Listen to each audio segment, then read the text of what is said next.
As the leader of the Booner Pack, I lead from the front. All right, boys. Lock in. It's our core foundation, man. Grit. I'm fired up. I'm fired the fuck up, boys. It's pumping right now. It's got my juice pumping, boys.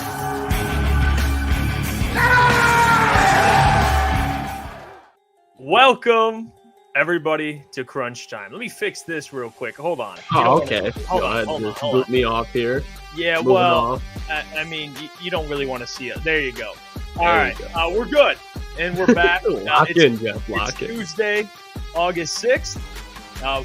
Appreciate everyone for tuning in. We're going to get into day 2 of joint practice for the Detroit Lions today. All that went down to Kirby Joseph, him fighting with Malik Neighbors, everything that transpired from that. We'll get into Tim 20 minutes takeaways, a lot of training camp stuff to get to. But today, Booner running a little late. He'll be here. Don't worry. And I think he'll be here probably about 8:30. So he'll be here in a short period of time. But how we feeling? How we feeling, Klotzy?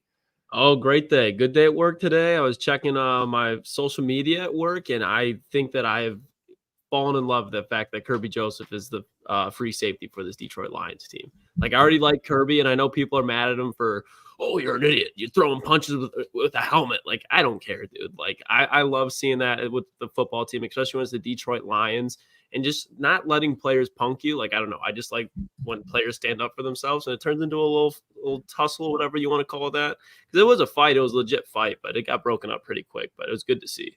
Yeah, I by the way, I know people were talking about the intro. Shout out to Roman, the absolute GOAT. He got in the lab for the fellas and cooked us up a new intro. It's amazing. We didn't even ask. He literally dropped a care package. Like, he literally just I don't take it.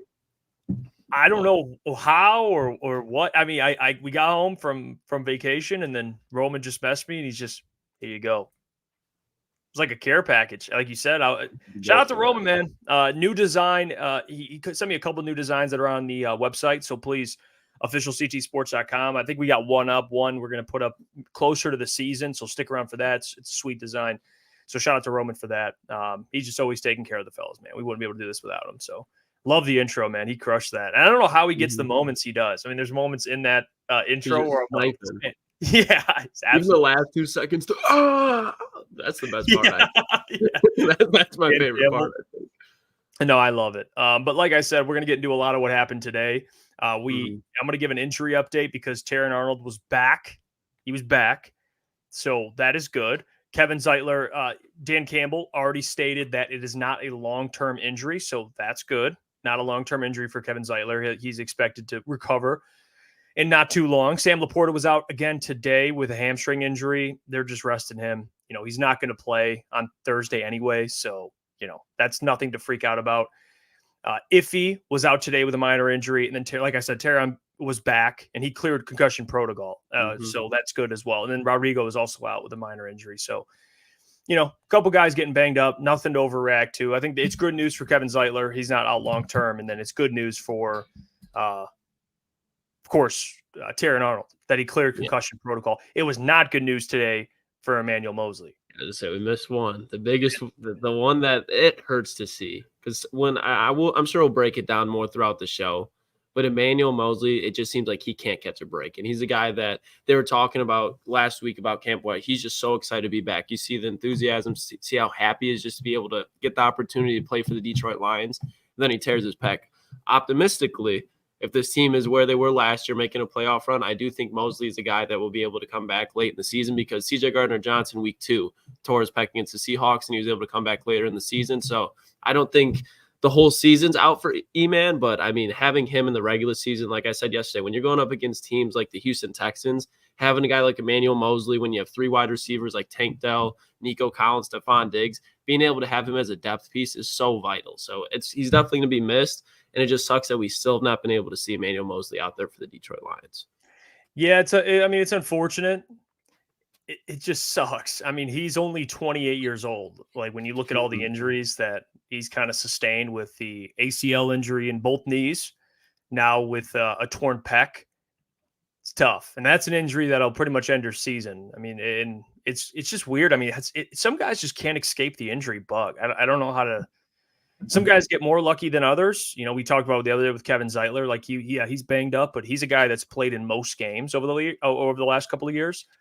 But then there's Emmanuel Mosley, who's just ACL tear, boom, comes back, other ACL tear in the same game. He comes back, and then this year he's back, boom, joint practice, the first taste of any competitive football, boom, tears his back. It's like it's terrible.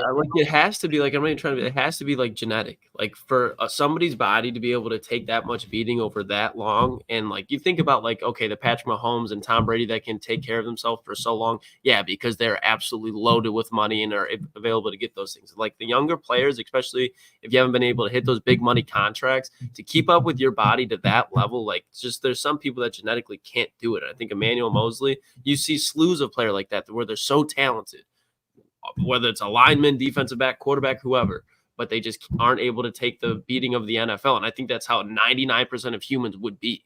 So it's crazy to see guys that are able to like have a longevity career, like the Tom Brady's, the Ray Lewis's, like that's just mesmerizing to see sometimes.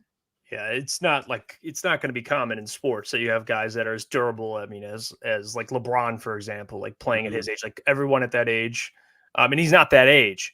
But just people in general, they just get worn down. I don't know, physically. And like I said, Emmanuel Mosley's 28 years old. He hasn't even gotten to 30 yet. And that's the type of injury. And these are the type of injuries that he sustained that'll make guys retire. I mean, he could potentially just be done with football. You know, like it depends what he wants to do. Do you want to rehab and try and come back? Maybe comes back for the playoffs. But even then, you got to get like rotated in. Think about that corner spot. I mean, you're going to have Terrion Arnold at that point, probably finally catching his stride. Carlton Davis probably playing the best football that he has at that point of the season. Then Amik Robertson, those guys, Ennis Rakestraw, like he's really going to be coming on around that point. So for him to get back in the rotation is a whole nother thing, just for him to be getting back to be able to play football. But he's a guy that like you want in the locker room, like especially like you want. That's the worst part about it, like. To be optimistic, he is great to have in the locker room. Like he's a guy that with the development of these rookie cornerbacks, especially if you want Rakestraw out wide in some situation, he's a great guy to have there. I think he was around. I could be mistaken, but I think last year he was around some of the young guys. He was kind of around the coaches and the players all throughout the season, even though he missed. So I mean, but again, it's different when you don't expect another injury to happen. Like you're just kind of out there and you're like, yeah, I'll come back. And then it's like another one. I don't know mentally if he's like there to be like, yeah, I'll just be a coach, you know, like he could just be like, screw this, man. Like I'm retiring. And it's good that the Lions have depth at nickel. It's a Freddie Wise's point here. I mean, at least you have more guys like Amik and them talking about playing iffy, and Brian's already elite at it. So they will be fine long-term, but it is not good. Emmanuel Mosley was playing at nickel against the Giants in this joint practice. So, you know, he was out there playing. Also what transpired today is Kirby Joseph just absolutely letting those hands go. Him and Malik Neighbors, which I want to make this very clear. It was the play itself was a pass breakup by Terrion Arnold. So I want to make sure he gets credit for that because it got lost when everything else transpired and everyone was fighting. But the actual pass breakup was impressive. So love that from Terrion and Malik Neighbors, rookie on rookie. And Malik's been pretty much unguardable. So to even see a pass breakup, love that for Terrion Arnold coming back from a concussion. But what transpired after that, Lucas? All hell broke loose. Kirby Mayweather. All hell broke loose. So let's put this on the screen here so I can kind of show you guys what transpired till that point. But yeah, I mean, it's clear. You see Kirby, right? I mean, Malik Neighbors walks on by him. Let me just turn this down so we can see it. Walks on by him, just a little. Look at that. I mean, this is just absolutely slaps him. I mean, try to punk him real quick. Yeah, I mean, I don't know what was being exchanged before that. And I'm sure to be fair, Kirby, he's a guy that definitely likes running his mouth on the field. Like I prefer defensive backs to do that because it gets in the offensive player's head just like this. So I'm sure Kirby was doing something, but then you're gonna slap Kirby, man. Kirby is not a guy that's gonna be backing down from anyone. So I mean, Malik Neighbors, this was Malik Neighbors' welcome to the NFL moment, probably. Yeah, right here.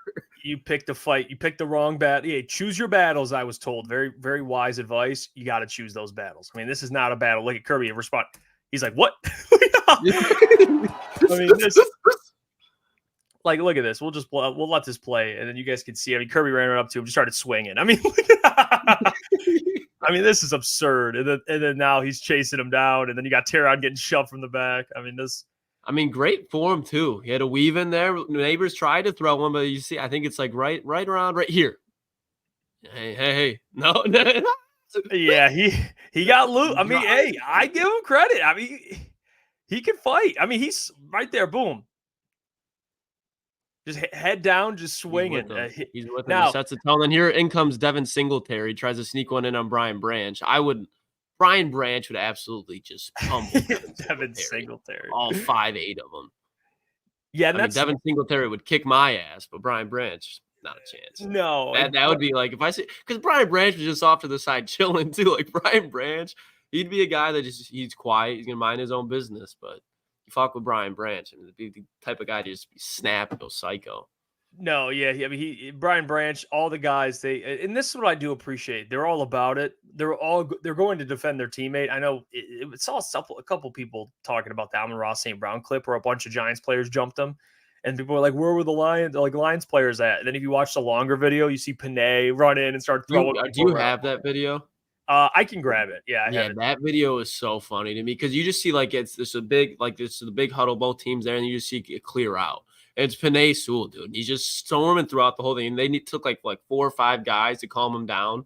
The one guy's just grabbing onto his face mask for dear life. Panay Sewell is probably trying to think of like any defensive players too, but like the last player I would ever mess with in the NFL. Panay Sewell. Yeah, he's out there. I mean, Max Crosby, I don't want no problem. Max Crosby's definitely a good one. Aaron Donald, even I know he's retired, but just Aaron Donald, even year 1 into retirement, I'm still not messing with Aaron Donald. Quinnen Williams. I couldn't imagine pissing off Quinnen Williams. Dexter Lawrence, speaking of the Giants, is up there too. There's a couple. Jeffrey Simmons. But, I mean, Panay's definitely up there. It got so bad today, by the way, the fights, that they basically closed, they shut it down. They were like, we'll just close. Which, again, you don't want it to get to that point where it's, unproductive, at the end. I mean, I get, a couple back and forth. I get that. It gets heated. We talked about it yesterday. I'm not going to overreact to that. But then when it gets where it's now you're just there squaring up. It's like, all right, boys. I mean, we're here to get better. I mean, I get it to some extent, but they shut it down. And then Malik Neighbors spoke to the media after. I'm going to play this clip of kind of what he had to say about it. He kept it. He kept it. I will say at least this video. I didn't see everything in what he said, but at least this video, it's like the boys all kind of wrestling, fighting at the park, whatever. And then someone's like, "What happened?" And he's like, "Nothing. We're good." Like you don't rat, he's not ratting. But here's that video. I mean, it's hard. We compete. Something like that's gonna happen. This football at the end of the day. Did he say something? Did you say something? He did, but I'm not gonna repeat it. Looks like kind of contested play and Arnold was in coverage. Kind of tapped him on the helmet coming up. It looked like maybe he objected to that. He thought it was kind of patronizing. Oh no, it's just the competitive me and Arnold. We talk almost every day about just competing, how good we want to be. So it's nothing against him. He's my brother, so I'm gonna give him the work he needs. He's gonna give me the work I need. But it was just I was tapping him on the helmet. Good play. That's all it was. Me and Arnold never threw no punches. See, this is the funny part because I guarantee it was 100% just football related, just like he said, you're just frustrated. Malik's been cooking them all joint practices, and so they were probably running their mouth. Kirby's gonna be running his mouth, and Malik's like, I've been cooking guys all week. What are you talking about? So he gave him a little sneak one, but then Kirby, he's not backing down. But can you go on Twitter real quick because I was laughing about this before this. Look what Kirby just posted on his Twitter. Because that's where it's you thought it would stop there, but Kirby's now on social media, and this dude's just trolling so hard. Oh, I gotta see this. Hold on. I was he posted it probably 45 minutes ago, and I was crying. All right, I got this. Yeah, he is. This dude is a professional troll. Kirby's one of the last dudes I've ever won a Twitter beef with for sure. Let me see this. All right, let me get that. Yeah, this is just ridiculous. I mean, this guy just posted a video like this. I mean, what? gonna start it off slow. I'm gonna scope the scenery out. Watch out. Look, look, now you running around looking all dumb. Look, got you playing Ring on the Rosie. Yeah, that dude. I will get in Kirby's. He understands like these things are going to happen. Like that's why I love Kirby. He stands on business. I don't know what Malik was talking about when he's talking about they text every day. Was he referring to Terrion or was he referring to Kirby? Yeah, 100% Terrion. Going but to then like he said, LSU, Bama. Okay, but he said he went to go give him on a tap on the head, like good play. What was that? Maybe like with Terry. No way. I don't see the connection with Malik Neighbors and Kirby Joseph. Maybe he's like, I'm we're gonna make each other better. So I went over there, tap him on the head, tap on the helmet head, or whatever you use, what phrase, but to say like, good job. And I'm like, he's got to be talking about Terry on. Yeah, that's what he must have, because like that wasn't a tap. What just happened? Like Terry on making the play, like he's got to be talking about Terry on. Yeah, absolutely. Just. It was like a jab at the head. I mean, that was and you know what? I saw this today, and we're gonna get into actually what happened today at training camp. Apparently, the Lions looked really good today. Defense looked better. Remember, we talked about it yesterday. Don't overreact. Today, they looked a lot better. I saw Jeremy Reisman's tweet, and he said something that stood out to me. He said last year, you know what his takeaway was from the Lions Giants joint practice? You know what his takeaway was? Leaky run defense. But that's the point though, because their defense, their run defense was great. So his point was, who cares? I mean, like this is like, I mean, I get you saying. You know what I'm saying? He goes, I don't look too much into it because last year I said that, this run defense looks a little leaky, and then look, they were great. So that's why his point was, whatever you see in these joint practices, like you have Giants media being like, they won the day, they won another day, like they're obsessed with that. That's fine, but those Lions, are their wins. They got to stack up the wins they can this year. Yeah, that's my point. Like based on what I've read, the Giants are going to be a Super Bowl contender. Based on what I read today and probably yesterday more so.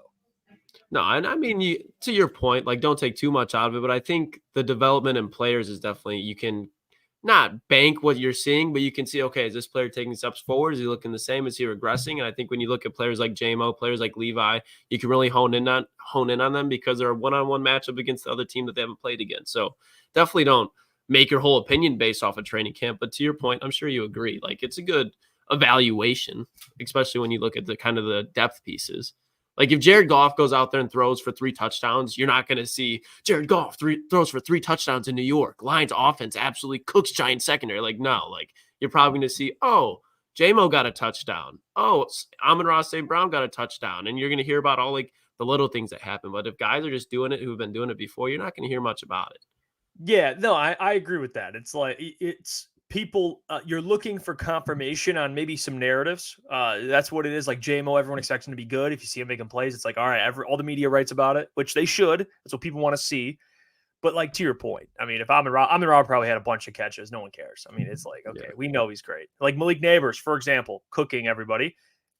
That's the narrative. You want to hear it, like rookie, like especially a guy when he's going up against Terrion Arnold, Carlton Davis. You want to hear about it, especially when Marvin Harrison Jr., Malik Neighbors, Roma Dunze. That's a huge conversation. Who's going to have the biggest year one? And a lot of people thinking that Malik Neighbors isn't going to be able to get the ball to produce. And they said he had like 150, 200 yards over the weekend on the secondary. So when he does that, people are like, oh, okay, he's definitely going to pan out. And he probably is going to have a pretty good rookie year. They're not saying it for sure, but you definitely can see that dude is a dog. There's no denying that. Yeah, I mean, and from what I've seen, at least, I mean, I saw Aleem McNeil on one-on-one drills. He looked really good. He was moving the pocket. He was just absolutely destroying interior offensive linemen. So that was nice. Davenport and versus Andrew Thomas, that was nice. Andrew Thomas, Thomas is a good ass tackle. Yeah, it's good for Marcus Davenport to get that experience. I mean, there's no doubt about it.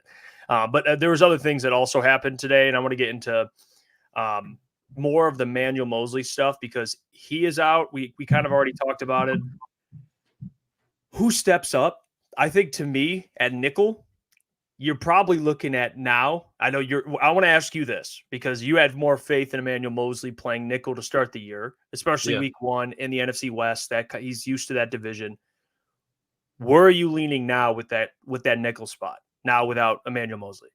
I mean, like I said yesterday, it's definitely going to they're going to go match up with personnel. But if you're saying you have to pick one guy to be the nickel of this defense, I'm going to go with Amik Robertson just because you can tell what they're trying to do with that nickel spot. They want to have some type of coverage. They're not saying that if he can't cover, but I think if he's a guy that in zone coverage, he's definitely good there. But man-to-man, I think he could struggle a little bit with the smaller wide receivers. But if he can really get into the box, Amik Robertson, he played a lot of outside corner, but he's very physical, and he's only 5'9". So he's going to match up very well against those inside slot wide receivers. And I think that's a position that he can truly flourish in. And then when you need to match it up against a team like the San Francisco 49ers, who are going to run the ball, the Chicago Bears, who are going to run the ball, you get what I'm saying, the more physical football teams. That's when you go, you know what, Iffy, you're starting this week, and we're going to rotate Amik. And then I still think you're going to see a lot of Ennis Rakestraw, not early on in the season starting, but when you talk about if he really turns into the players that a lot of Lions fans think he can be. I know Booner brought up the fact that he's kind of like Brian Branch, where he's just always around the football. One of the guys just find ways to make a play. And as he goes on, he's definitely going to be a player that just gets better and better and better. And the physicality that he plays with, if you put Carlton Davis, Terrion Arnold, and then Ennis Rakestraw, that's another great position to be in as a secondary. So it can go a lot of ways. But if I had to pick one guy right now, I'm going to throw Amik out there and then have Iffy at the rotation. And then again, the matchup where they run the ball, flip it. But yeah, no, I'm with you. Got to put Amik out there. I think it's a Meek spot to lose at this point. And now, especially with less competition. So I'm 100% with you here. I want to show this tweet on screen. Connor Hughes, who reports, he does great coverage for the Giants and the Jets for SNY TV. He's out in New York, and he put this out. This on Twitter. He said, or X. He tweeted, a rough first series for the Giants starters against the Lions defense and full team. Daniel Jones and company ran 5 plays. First of day after 7-on-7. First of day. Obvious sack. And these are what kind of transpired in those 5 plays. Obvious sack. Play continued to a dropped interception. No one obviously beat. Entire pocket collapse. So that's good. Tackle for loss and holding was the second play. So that was on them.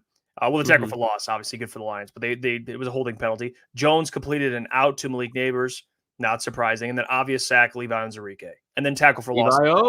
So the defensive line, from what I've read today, again, we're not going off this like it's the Bible, but it is good to see them rebound, even if it is practice, because we had talked about it yesterday. They've been facing each other for so long, guys' tendencies, and now you're facing a new team. Even though it's practice, you're kind of getting used to, okay, we're going to play a different opponent every week. It's not going to be the same opponent. You've been playing basically the same opponent. It's the Lions offense every single week, which is a good opponent. But now it's like, even though it's the Giants, it's still different. You're facing different players, different personnel, guys, different strengths, sizes, everything. So the defensive line, Lucas, a lot better. Levi Onwuzurike, he got a sack today, or at least would have been sacked. Because I know it's Daniel Jones too, but where does this defense really struggle against at the quarterback position? Guys that can get out of the pockets and make plays. Now, Daniel Jones is not the best quarterback, but Daniel Jones is a mobile quarterback. And obviously, he's not going to be taking hits out there, but seeing that guys like Levi can create pressure from the interior, that's definitely going to be huge, especially when you think, oh, Levi's doing that. Think about when he's on a rotation, you have DJ Reader that is just absolutely draining those guards and centers energy-wise. And now Aleem McNeil, we are going to show the clip in a little bit, but if he's dominating the way he did, this defensive line is going to help out this secondary, who's going to need time to adjust. Even when week 1 hits, the secondary is not going to be looking how it does in week 8, and nowhere near how it does come playoff time. So the secondary is going to take time to gel. And if this defensive line can hit right away and they can stop the run like they were last year, I think that's crucial for the Detroit Lions to get a hot start, specifically on the defensive side. I mean, even the offensive side, you see Brian Burns going up against Taylor Decker. I saw that. And this is from Justin Rogers of Detroit Football Network, so appreciate him. But here's this video, too. I mean, just look at this screenshot. I mean, that's all you got to see. I mean, look at the Brian Burns is a dude now. Brian Burns is a dude. I mean, that's a premier edge rusher in the NFL. Just get on the ground. And they're all watching. I mean, just get on the ground. So, the offensive line making some plays too. So it's good reps. Again, this is good reps for the offensive line. I mean, it's a pretty good defensive line. You saw that clip yesterday at Kayvon Thibodeau going up against Taylor Decker. People are calling him a bust. That's all. I mean, at least the rep I saw, that's how people are already jumping on Kayvon. But Taylor Decker looks good, man. They're 34 years old. Still playing at a high level. Just gotta Still make worth sense. the money, obviously. Still worth the money. Hasn't lost a step. If Brian Burns would expose you right there if you lost a step. Brian Burns is one of the fastest edge rushers in the NFL. And you had guys making plays. Caden Davis, who, I been to hyping be him up, honest, too. didn't know Dan much hyped about him up. Caden Davis. He was running with the ones, and he had this play, just an absolute bomb. And Jared Goff just complete an absolute dot. And I mean, look at Caden Davis out there getting a little shifty. Look at wide open. And I will say too, when we went to camp, that boy can get up. Like they were just, it was just like they were just running routes, like just getting warmed up and stuff. And then they're kind of going a little bit of individual drills, and they're doing a little jump ball drill. And Caden Davis has ups. He's one of the bigger wide receivers on the team. He's definitely not the fastest guy, even though he's getting open right there. He's using leverage. But Caden Davis, he's got a lot to offer intangibly. I mean, I don't know too much about his backstory as far as where he played and stuff like that. But Dan even mentioned him yesterday when they were talking about their wide receiver depth. Like he mentioned real quick, he's like, Caden Davis, he's making plays. So he's going to be, I think, in that Chase Cota, Dylan Drummond situation that the Lions fans remember from last year, where maybe he can make the team. Probably doesn't look like it, but he's definitely giving himself a shot compared to other guys on the roster. Yeah, that wide receiver battle is still going on. And real quick too, Taylor Decker, he's 30, not 34. His contract ends when he's going to be 33. I get what we got the point. Yeah. Yeah, I wanted to make sure I just looked it up. I'm like, I don't think he's actually 34, but regardless. You see Tom B, Matt Derry from Locked In Online said Goff has been phenomenal in practice, MVP season loading. Hey, well, the Booner path. Yeah, I mean, that's when Booner gets in here, we'll have him react to that. Let's see. Crazy Clown says, I don't know, Jeff. His pass might have been a slight wobble in it. Got to bench him according to the haters. It sounds like Ryan, our guy Ryan, who we absolutely love. He always makes fun of how the ball like the coaches like ever say something to him, because that's got to, like, I mean, honestly, it might not, but I feel like in some ways that's got to affect accuracy. You know what I mean? Like, but then there's sometimes, bro, where it'll be like Amon-Ra, a 3rd and 7, he's running an out route, and Jared Goff, it's an absolute thug. Like, get the 12 gauge out, but it's tink. It's right where it needs to be. Like, Amon-Ra doesn't have to break stride. Like, it's exactly where it needs to be. So I'm very curious if they were like, hey, Jared, we got to do something about that spiral, man. Like, definitely, like, when you throw deep, like that, I feel like that definitely has to affect it. Like, when you're trying to get the ball to J-Mo or something like that, we saw it a couple times when they played the Ravens, where that ball, like, doesn't help that he was outside in Baltimore, but it helps when you're throwing a spiral outside compared to a duck. And we've seen quarterbacks throw a pretty ball right into a DB. So I don't like, I guess it's about where you put it. I guess it's more important, but I get it. It's like, what pleases the eye? It's like, oh, when you see it, the NFL football, it's so easy to spin it. You just see it like in NFL films and it looks so sweet, which I understand. I get it.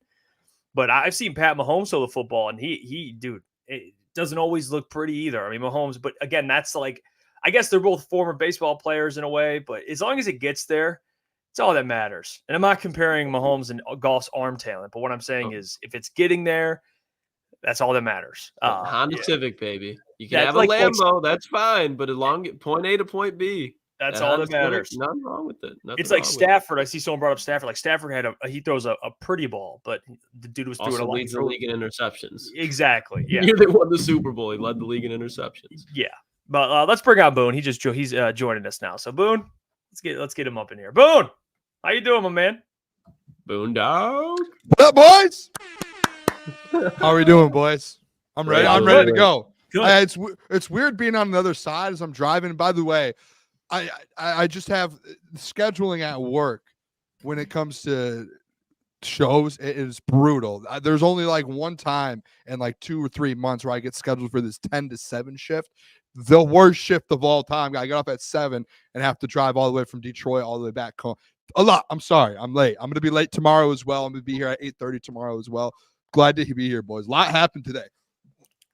Yeah. What'd you think of it all, Boone? Of the we talked about it kind of earlier, but I like your take. Love on it. Just Kirby and Malik. Yeah, I mean, I love it. That's what when we talk about the Booner Path being absolute dogs going out there. I know we did get a comment recently that said, "Fellas, stop using the word dogs. Be a dog and go out there and fight." And it is like, Klotz, I heard you say it. Like, I don't think it's that big of a deal. There are people who are like, you're going to hurt your hands or we don't need to be fighting.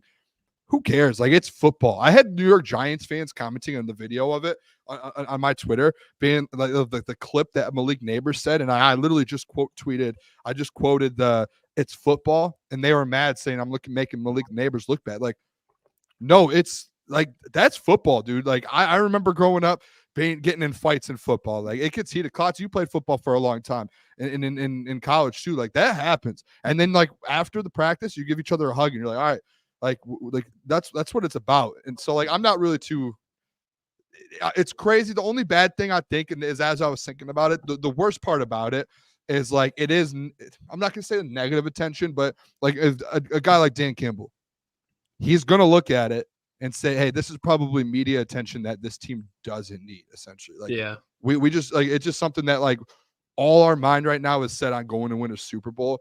And people are talking about us fighting right now the last 2 days. That's the only thing the negative that I'm sure because Dan went in the press conference this morning and was like, we don't need all those fights that we had yesterday. And I've already talked to the guys. And then this happens today. And now it's like the most viral video of the NFL training camps is Kirby Joseph piecing up Malik Neighbors, which is a beautiful piece thing. in a soda. That's what it was a great little combo there. Like three, like pop. I screenshot it and Malik Neighbors' head was back. Like if he had no helmet on, he was knocked out for sure. Yeah, it would have And been. I was weak. I was telling Jeff too. I was weak at Devin Singletary running in there and trying to get working with Branch. Did you see Branch square up like a tree? Yeah, Branch squared up instantly. I do like. I don't hate the fights. Again, like I think it's football. It happens. I just don't like the fact like probably don't need to do it, but like I'm not going to be the people who are like, what are we doing? Like, yeah, like you would rather be like, hey, like let's keep our like selves, because if you do think about it, like NFC Championship game, guy pushes you in the face, are you going to go retaliate? Probably shouldn't. Like that's something that Dan's probably going to talk to them about. Like, we do have to stay a little bit level-headed here, fellas. Like that's what we need to do. So like that's the only takeaway. He's even said that during like camps and stuff when they were on Hard Knocks, he would make like I don't care about intensity if you want to get chippy, but if fights start getting thrown, like you're out of here. Like that's where I think Kirby a little bit like, hey, like I get the leeway. Get up in there and get in Malik Neighbors' face and throw him or something. The punching, like it was like I love the combos, but like it probably didn't need that curb. Probably didn't need that one. Yeah. Shout out to him though. The only thing I brought up is if it ends practice, it gets to the point where like ending practice early, maybe at that point you're like, okay, maybe it's too much. But that's something Dan's gonna just be like, all right, what are we doing? Even like yesterday, like he mentioned this morning in the press conference, he was like, we just like it hurts us because we just have to keep stopping practice and starting over the drill, stopping and starting over, and like there's nothing to it. And that was where it's a little bit like, hey, we are trying to get like the Booner path needs the Detroit Lions to be at their best. This is holding them back a little bit. Like you have only 2 days of practice with this team. Spending 70% of it fighting each other isn't like we're not getting productive. Real quick, can I make one more comment or two? No, God. Two no. before we move on. First thing, the Emmanuel Mosley thing. I didn't get to count. Brutal, dude. I love Emmanuel Mosley. Like that sucks so bad that like this dude just keeps getting injured.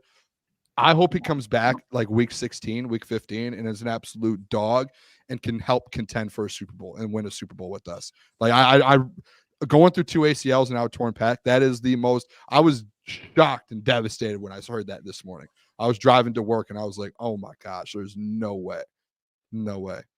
Yeah, and I think to your point real quick, Boone, I do think there's a chance that he's able to return, but then we kind of got in the discussion where it's like, okay, Emmanuel Mosley's able to return. But at that point, Amik Robertson's definitely got the roll down if he's rotating in there. And Ennis Rakestraw, he's definitely going to be playing his best football of this season. So when Mosley gets back, where does he go? But there's definitely going to be spots to fill in. Like I think there's going to be other injuries for a game or two to where you're going to be able to say we probably could use him because he's going to be available probably week 15 or 16. Because CJ he tore his pec last year. They found a way for him to get back in. And that was when Branch already took his spot and Kirby and Iffy were going off. So they found a way. The thing that Dan did say it might be a blessing in disguise too, because he is coming off that ACL and like he kind of came off this one quick. Like, do you remember last year? It took him till like a couple weeks in the season and he came back and then got hurt. Like this kind of gives him a little bit more time, another 9 to 12 weeks or whatever it is to kind of, hey, let's get these legs right. Let's get the ACL fully healed. Like there's going to be no question now his legs are back. So that's That'd be hype. Mosley came back into Niners. That'd be something. In San Fran too. Yeah. Yeah, it makes a huge play, wins the game. I mean, we need like that. We'll see. Torn pec. I'm not completely. He's not completely ruled out for the season, but still not good news. What's up, Boone? I had one more thing. I'm so sorry. I hate missing so part of the show because you guys talk, and you guys know me. I have comments. I like to comment. Jeff, you did while I was listening. You did mention the thing. Who was it? Justin Rogers that brought up that point. About Jeremy Reisman. Jeremy Reisman about how last year the run, the rush defense was giving up a ton. One follow up to that, I wanted to make sure we touched on this. You do got to think about it too. Like when you're going through these practices, think about when the Detroit Lions were really bad. And I had this thought when I was driving. Like when the Detroit Lions were really bad, there were moments, and it's with the Pistons now, and it's with like the Tigers, when there's like these like big, like awesome things that start happening. Like think about it for Giants fans. Lions fans used to try and find anything back in the day to just grab onto and say, oh my gosh, like we're going to the Super Bowl. Like this, that's what Giants fans are doing these last 2 days. For the Detroit Lions, and like looking at last year with the rush defense, the Lions are going into these 2 days going to look for the things they need to work on. Like not being able to cover Malik Neighbors, now they know what we need to work on. Like it was like that last year. Rush defense, okay, that's something we need to work on. Saquon torched us last year in camp. Okay, let's fix that. They did it, and they had a top 5 rush defense. This year, it's our secondary. It's tough. We need to go out there and fix it. They're going to go do that the next week. As soon as they get home in Detroit on Friday, I guarantee you Dan Campbell has those things circled on his paper. So, like, 2 different spots. Giants just want to win camp. Lions are looking to improve during camp and fix their holes and fill the holes. I don't think people look at it that way. Well, the Giants want to win the battle. Lions want to win the war. You know what I mean? Yeah. So that's. I hope I explained that well. I hope I did. This might be the Giants' war, though. This might be the war in their eyes. It might be the war for them. Yeah. The Lions or the Giants Super Bowl is training camp. How about that? Yeah. And the Lions know what those days are like. When you re-sign Daniel Jones for 4 years, $40 million a year, you let Saquon Barkley walk. These are the waters that you enter. Yeah, I mean, unfortunately, and it's funny. I got a good friend of mine who, shout out to him. He's a huge Giants fan, and we were kind of going back and forth today. He was like sending me clips. I was sending him clips because he was sending me some stuff. He was mad about Malik Neighbors fighting because he said his hands. He's like, those are the money makers, man. Like you gotta, that's what. That's the Giants need Malik Neighbors. They literally don't have anyone. If they lose Malik Neighbors for even a game, that offense is one of the worst offenses I could think of in recent memory. Like it's up there with like the Browns with DeShone Kizer, but they at least had Nick Chubb. You know what I mean? Like, or did they? I'm pretty sure they had Nick Chubb at least going for him at that point. But it would just be brutal outside of if Neighbors goes down. Your playmakers Darius Slayton. Hey, put some respect on that man's name, okay? Hey, Darius Slayton, very fine wide receiver out of Auburn. Very fine Auburn wide receiver. Got some speed to him. Not Malik Neighbors. We can say that. And did you see this too? Colton Pouncey, shout out to him. He was watching Jake Bates. Jake Bates today at joint practice. He was 6 of 9. He had makes from 34, 37, 41, 44, 50, and 53. And then he's improving. His misses were from 46, 50, and 50. So what, from 50, he was 2 for 4, 50 and on? Yeah. Yeah. 50 plus, he was 2 of 4. So it's okay, and it's fine for what people expect out of him. They need to get someone in the building. They need to. If you go 30 to 46, whatever number you want to use, I mean, he was 3 or 4 or 5, I guess 4 or 5 would be the right one. So yeah, they're probably gonna have to get some competition, someone that's worth it. Yeah, they're at least go battle with Jake Bates. Does this worry you guys at all? I don't think it doesn't like worry me a ton. I just think it's like just in anyone, especially a guy like who's looking to make his like NFL debut. It's like a guy like Justin Tucker. You don't need a Jake Moody, like those guys, you don't need competition. Like you just know they're gonna they've done that. But like last year going into the season, I'm pretty sure Jake Moody had a guy he was still competing with as a rookie, like that he was still going back and forth with. They were trying to push him a little bit. I think for like Jake, it's like he has no one behind him that's like, hey, this is where the standard and the bar is.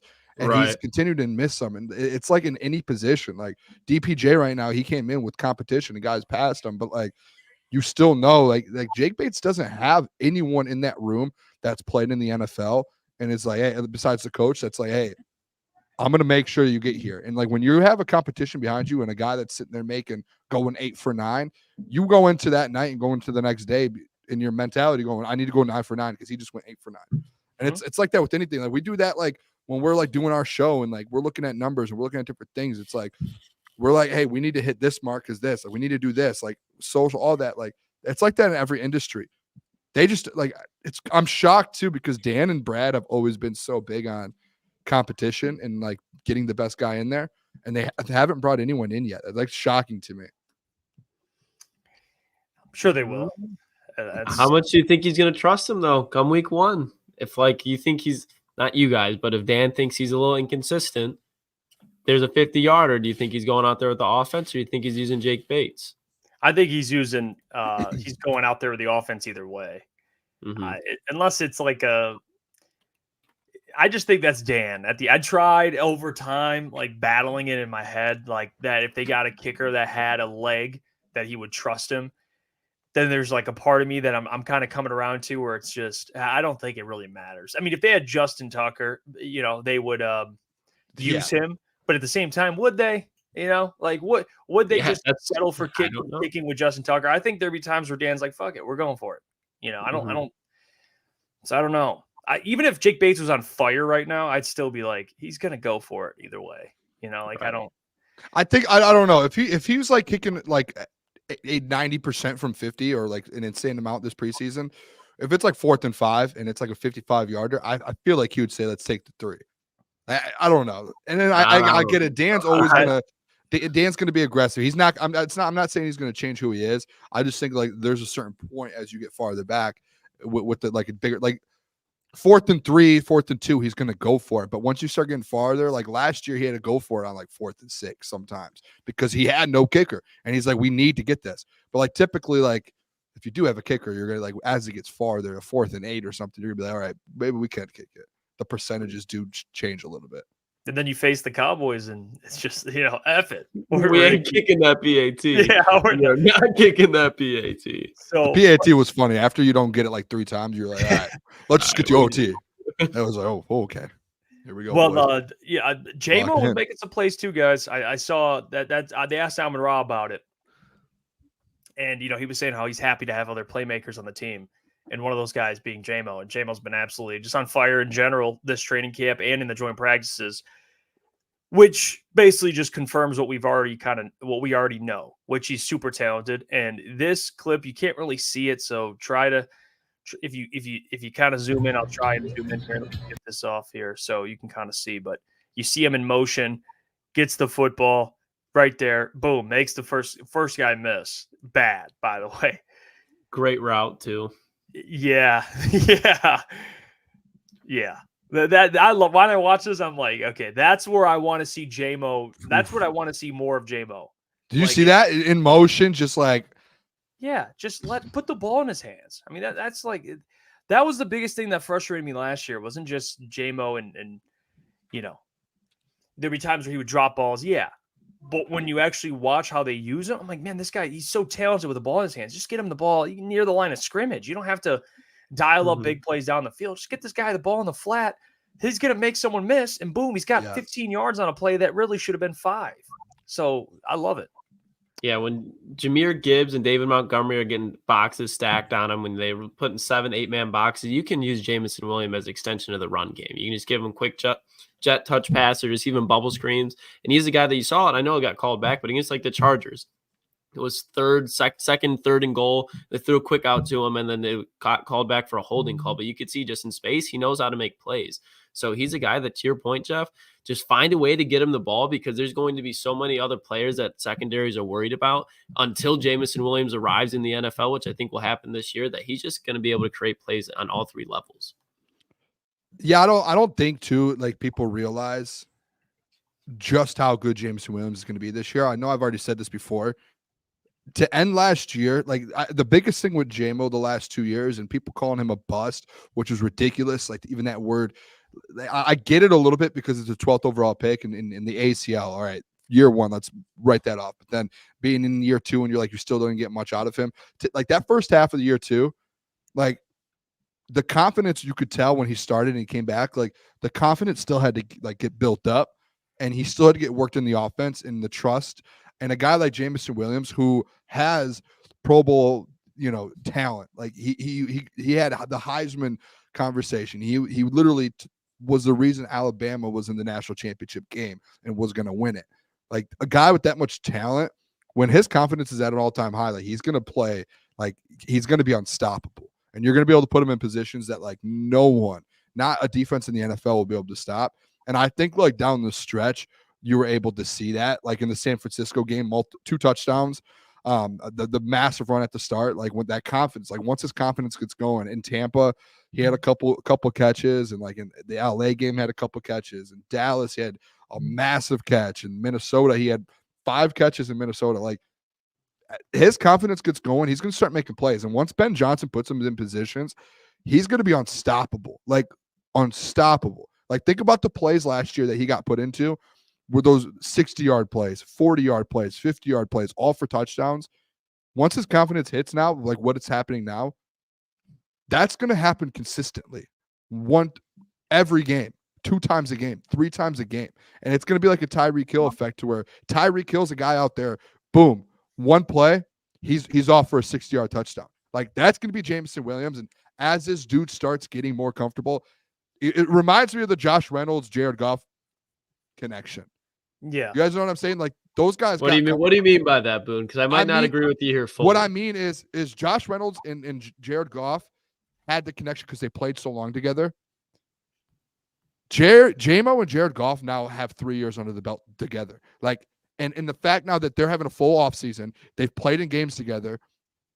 He's starting, you could tell, like he's starting to trust him a ton. Like at training camp, you guys saw, like he kept targeting him. Like I remember last year, I put out the tweet last year. I was like, Jared Goff's favorite targets last year: Amon-Ra St. Brown, Sam Laporta. And that was before Sam Laporta touched the field. And I remember putting the tweet out and people be like, oh my gosh, like, and he just started getting comfortable with Sam Laporta. That's what it felt like during training camp this year with JMO. It was like he trusts JMO. Like he's going to look at JMO a lot. And JMO's a playmaker. Get him in open field, get on the ball. He's going to make someone miss, and he's going to go for 30, 40 yards.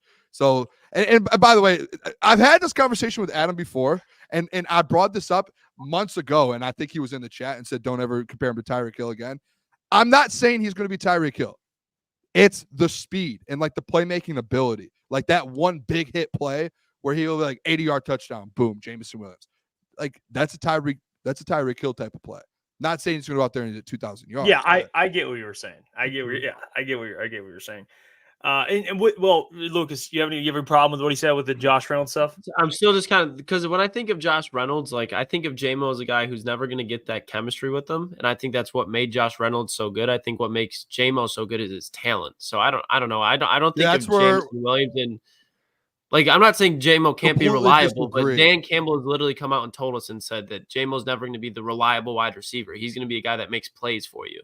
That's why I completely disagree. I think JMO can be reliable. I think but when you think of like, he said that a year ago, but like now you're sitting here and you're like, this guy he's on the jugs machines. Jameson Williams is never going to be a guy that is like where you don't ever have to worry about his hands. Jameson Williams is going to drop footballs, but he's going to be a guy that's going to be able to make up for it. Even at Alabama, Jameson Williams was a guy that never had success consistently catching the ball. That doesn't mean he can't be reliable, though. That's not what I said. I said Jameson Williams can still be reliable, but that's what Josh Reynolds was all about the reliability and the consistency. Really Jameson Williams, I think, can be a consistent and reliable wide receiver, but he's going to be way more of a playmaker than Josh Reynolds will be, but I don't think he'll be ever the consistent third down guy that catches the ball every time you throw to him like Josh Reynolds was, except in the NFC Championship. I will say I disagree fully with that. I think JMO can get to a point to where he's making those plays on third down, and you can go to him, or you can go to Amon. Like you're going to have a guy, Amon-Ra, Sam Laporta, and Jameson Williams, to where you're going to say, hey, he's going to be consistent. These guys are consistent and reliable. Like in Alabama, go back and watch. Like he was reliable and consistent at Alabama. Like he might have dropped the pass or two here. Plays, he was very reliable. Like you could go at him on a third down, boom, boom, first down. Like I think you could absolutely. I'm not saying that Jameson Williams cannot be like a reliable wide receiver in the NFL, but the reliable standpoint is not going to be what they're leaning on him for. Like if you're asking me third down, you're going to go to Amon-Ra St. Brown, Sam Laporta, Jahmyr Gibbs, and David Montgomery in the run game if you want to. I think before you look at getting the ball to Jameson Williams, that doesn't say you don't go to JMO, but he's going to be the guy on like, oh, it's 2nd and 1. We can take a shot here because then we'll be looking at 3rd and 1 next play. All right, let's dial up JMO because he can create a play. That's where I think the roles are different.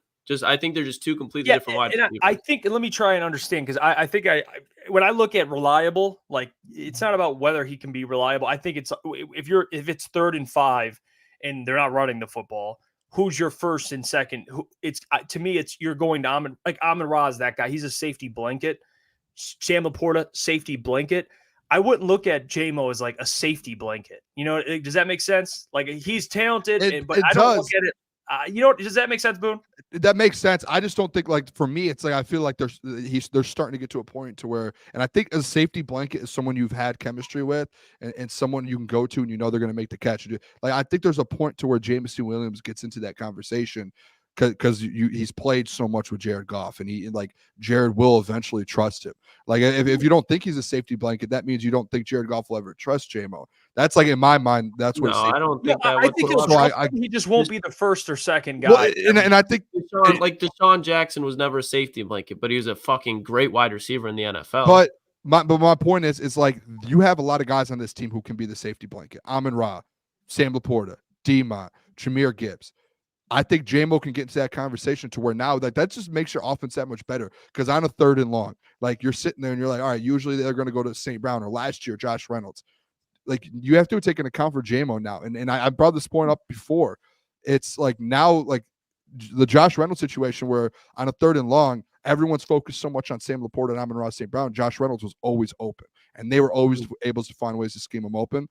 That's where I do believe, like I truly believe, JMO is going to turn into a little bit of that this year, to where like people know Amon-Ra and Sam Laporta are those safety blanket guys for Jared. It's going to put JMO in a spot, and I hope he makes those catches. Like I hope he does. I think he will, but I do think that's like the position he's going to get put in, and I think like that's going to make it. He's like a very reliable target for Jared Goff. Like I think that's what's going to end up happening.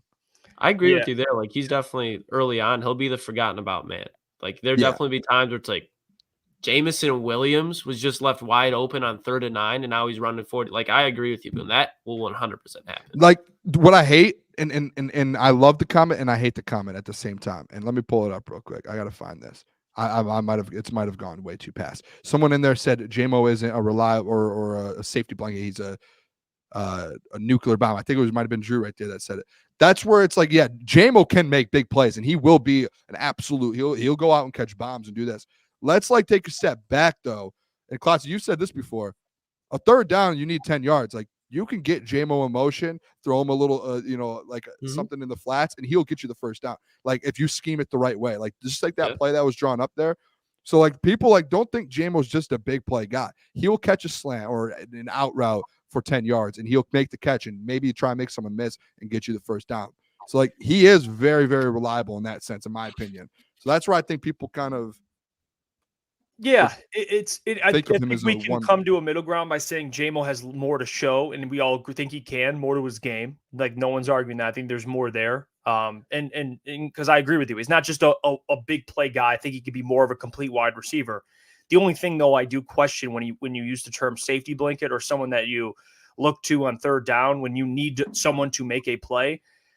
It's if Amon-Ra's doubled and Sam Laporta's covered. I mean, yeah, maybe they do look at JMO at that point, but you have to have utmost confidence in his hands. Not only Jared, but the coaching staff. If you're going to throw the man the ball on 3rd and 5 or 3rd and 7, we'll just go 3rd and 7. Then you better, at least they better have faith he can catch it. That's the only question mark. So like Amon-Ra and Sam Laporta, those guys are coming down with everything you throw at them. Josh Reynolds until the NFC Championship game, he was coming down with everything. That's where I draw apart, because I feel like that was the strength of Josh Reynolds' game. And I do think like that's where for me a little bit it's we haven't seen JMO enough in the NFL, like consistently getting those passes. Like we've seen him get most 6 targets in a game in his career, and like other times he gets 2 and 3. We haven't seen him go out there and get like a Josh Reynolds type game yet. And like I'm interested to see if he's made a step forward and like that relationship with Goff to where they do trust him and he does make those catches. Yeah, no doubt. Yeah, I think we all agree here. I mean, with his potential. So, I mean, there's not really much to discuss. I want to move on to some of the players and what they said because they spoke to the media. Derek Barnes, Penei Sewell, Amon-Ra St. Brown. I want to play a clip here of Derek Barnes speaking to the media, mentions Levi Onwuzurike. So let's play the clip. We'll give our thoughts on it after. But here's D. Barnes speaking to the media in New York. Is willing to learn every day, and that's how you get better at your craft. So, no problem. Sorry if you just asked this, but what is it like looking at the new or relatively different defensive lineup up front? How about that? Oh man, it's been amazing. I mean, you can see the difference of how the linebackers can play, and no disrespect to the guys in the past because I think that everybody, was good, whoever played for us. But now it's a lot of hungry guys, a lot of veterans, a lot of people who played the game. I think that's a lot of things when you bring in a couple older guys in here who knows the games, who have won in this league, who know what it takes to win and how a D-line should operate. You get those results. We just got a lot of hungry guys, man, and I have to give a shout out to Levi. Levi is a guy that most probably were down about. Injuries and all that stuff. But, man, a lot of people always knew he was going to be about it. And the fact that he'd come out and show it, and he's been one of our top guys in camp, but that's great to see. And, me and Levi are super close, and I'm happy for that guy, man. I know he's gonna kill it this year. So love that. Hype it up, Levi, as he should. Levi Onwuzurike got another sack today. He's trending. He's trending. He's trending. Right, he's moving in the right. Look at Boone. He's 4 to 6 sacks. 4. Okay. All right. All right. We're gonna leave. We're gonna go to 4. Hey, he's still in his narrative. It's still in the narrative. Yeah, you're in the ballpark. You haven't lowered it yet too much. But D. Barnes speaking about it, I think it's important. The defensive line, Boone. I know you didn't really get a chance to talk about it earlier, but they looked a lot better today. That's why we hammered the point yesterday. Don't overreact. But what'd you think of what he had to say and the defensive line today? Yeah, that's the thing. It's like the day one, these guys. That's right. I hate it when people like the overreactions, and I do it. We all do it. But like day one of camp with the Giants, like this is a D line that we're all sitting here like, what is this going to be? What is it going to be? We all know what's the biggest weakness on this Detroit Lions team. The edge group outside of Hutch. Like that's it. So like we already knew what it was. Guys are starting to step up a little bit, like Marcus Davenport. We saw the play yesterday. And then today, there's news that he's out there, has another good day. And then Levi O is just absolutely stacking days. I know I've been big on it. I think Levi O is back. Like, I think this was the Levi O that you wanted to draft. Like, that Brad Holmes was like, we want this guy in the second round. That's what they have now. They have the second round defensive lineman out of Levi Onwuzurike, and they're starting to see it. Now, we want to see it in the regular season, of course, but I think like it's good to hear all of this. Like, Levi is dominating in camp, and guys can dominate in camp and not do good in the regular season. Julian Aquaria. But it happens. And so I'm excited to hear it. I'm also excited too. Like Derek Barnes spoke about him playing the Sam and him coming off the edge. I think that could be a little like Derek last year had himself a year at linebacker. He's a guy that adapts, and he's a vet that knows what it takes to kind of play at a high level. And I guess in college, he mentioned in college he played on the edge a little bit, and he learned from. He said in the interview, he said, "I learned from George Karlaftis." That was the guy that, and he said he still calls him to this day, like getting tips and figuring things out. And he's learning from guys on the team now. Hey, D. Barnes, he's going to start in that Sam spot. Watch out. I'm going to be watching out. I'm going to be watching out for Derek Barnes. I'm a Derek Barnes fan. I will be. I'm a Derek Barnes supporter, but at where he's supposed to be played at the linebacker spot. Boone, you say it more than I do. This is not a year for the Detroit Lions to be developing things, especially on the defensive line. You got to get after the quarterback this year. Who's That's got to be a thing. If you're talking about developing Derek Barnes at the Sam spot, no, not developing. Let him go out there and get to the quarterback. If you're telling me you trust Derek Barnes right now to start it or even just rotate at the Sam spot, I'm sorry, Booner, I don't know what you're smoking. That's their all right. So hey, Klotz, guess what? Get used to it because AG has Derek Barnes. I understand that, Booner, but that's what I'm saying. If you're gonna be James putting him out backing there, him up right now. So if we put him at the Sam spot, how many sacks do you think Derek Barnes is going to get? If he played full season starting it without James Houston? Well, with James Houston. Maybe 3.5. How many sacks did Derek Barnes have last year? I think he had. He might have had like 2 last year. I think Derek. I think you're underestimating a little bit with Derek Barnes. If they want to run like a 4-3 type of thing, I just would not be confident at Derek Barnes at the edge. At least getting the quarterback, stopping the run game, yes. So if you want to throw him out there, speed maybe, but it's speed. But he's a great guy, dude. He'll go out there and give you what you need. I think he'd be okay. But my whole point is like, can we stop doing these experiments and just get a legit defensive end? It doesn't even have to be like a world beater, but just get a guy that you can play for 3 downs at the defensive end spot. I feel like as a show, we talk about all the times the worries about it, backup quarterback, the depth at wide receiver, but there's still a glaring hole at the defensive end spot for a true defensive end. I agree with you. Like, yeah, I know. I'm not saying it for you, but guess what? It's like you don't have one. So it's what are you going to do?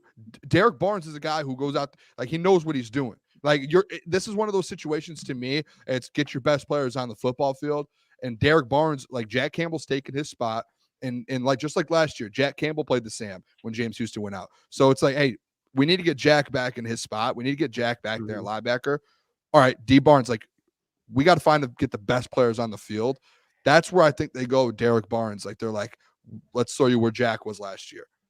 I will say, just to comment, watching Derek Barnes at Purdue when he was first drafted, I'm like, well, let's go watch Derek Barnes. The thing that stood out to me was his pass rush ability, and he spoke about it. Like that is something that he is very, very good at, because at Purdue he did. I think he had a couple sacks at Purdue too, but the year he was drafted, so he can do it.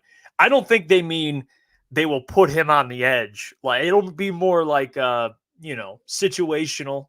I guess they have enough guys that can do that. For sure. Maybe not to the level we're still waiting to see. We're still waiting to see like Davenport. What does he look like? Can he stay healthy? There's question marks. James Houston, and then Josh Pascal, and now Levi. I don't like this Derek Barnes slander. No, I was like, I so love I'm Derek more Barnes. open to it because I think I know what they're going to do, and I don't think it's going to be D Barnes. Hey, welcome. Like we're going to put you a ton on the defense, like rushing the passer on the D. Like he's not going to be lining up like that.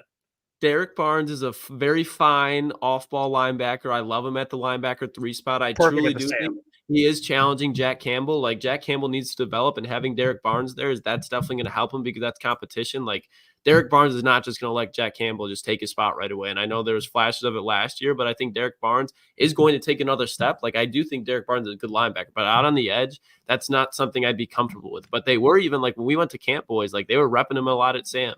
Like they were repping him a lot. And he's better. He'll be better at Sam, I believe. To Booner's point, like it is going to happen this year. I just hope it's not consistently. Like situationally, it's fine because Booner, we are going to see it, like you said. But I just don't want to see it a lot. My headphones cut out there for a sec. Can I just confirm? You said Derek Barnes isn't going to let Jack Campbell just take his spot, so he's going to that spot's gone.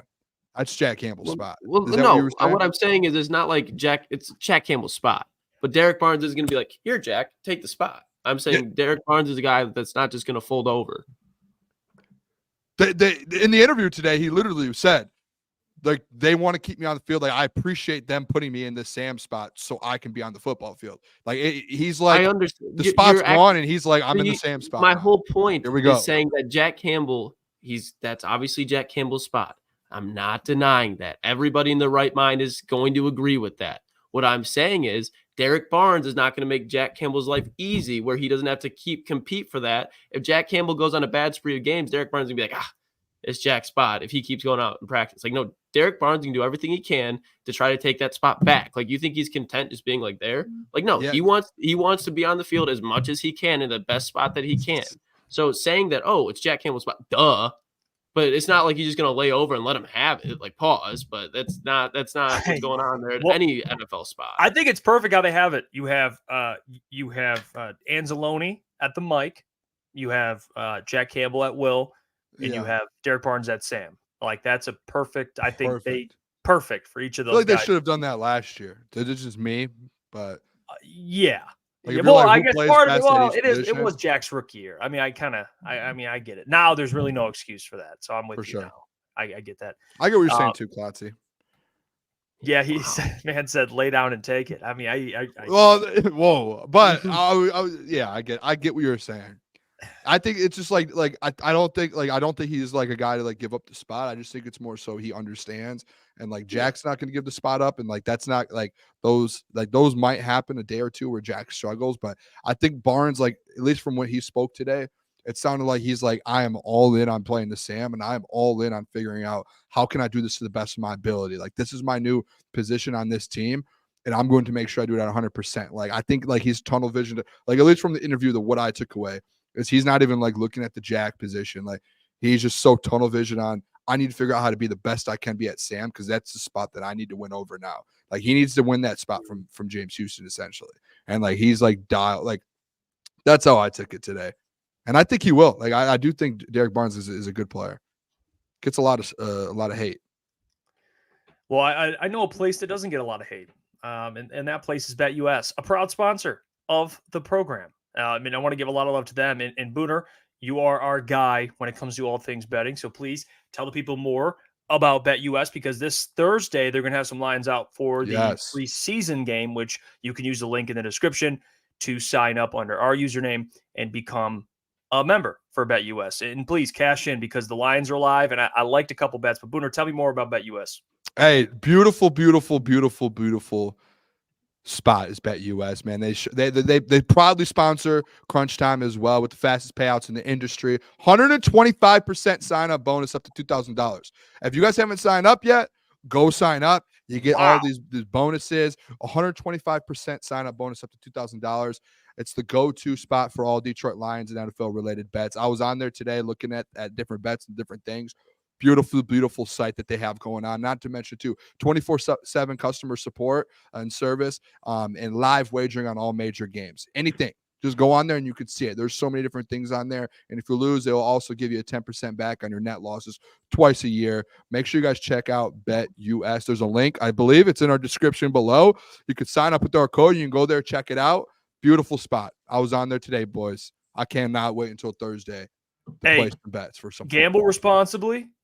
So let's hear from our friend Michael Vick over at BetUS. Shout out Michael Vick. Stay tuned. Michael Vick at BetUS.com. Catch an incredible 125% sign-up bonus on your first 3 deposits, plus 10% gambler's insurance. BetUS, my online sports book and casino. Appreciate BetUS for the love there. All right, we are back and plenty more coverage to get to here. Because we got done. We covered some of what Derek Barnes said. Hey, Penei Sewell also spoke. And Penei Sewell also was hyping up your guy, Jahmyr Gibbs, a little bit. All right, he was. Knew that was coming. Yeah, and Penei, obviously, if anyone's going to know more about Jahmyr, besides Scotty Montgomery or David Montgomery, it's going to be Penei Sewell. So let's put that together.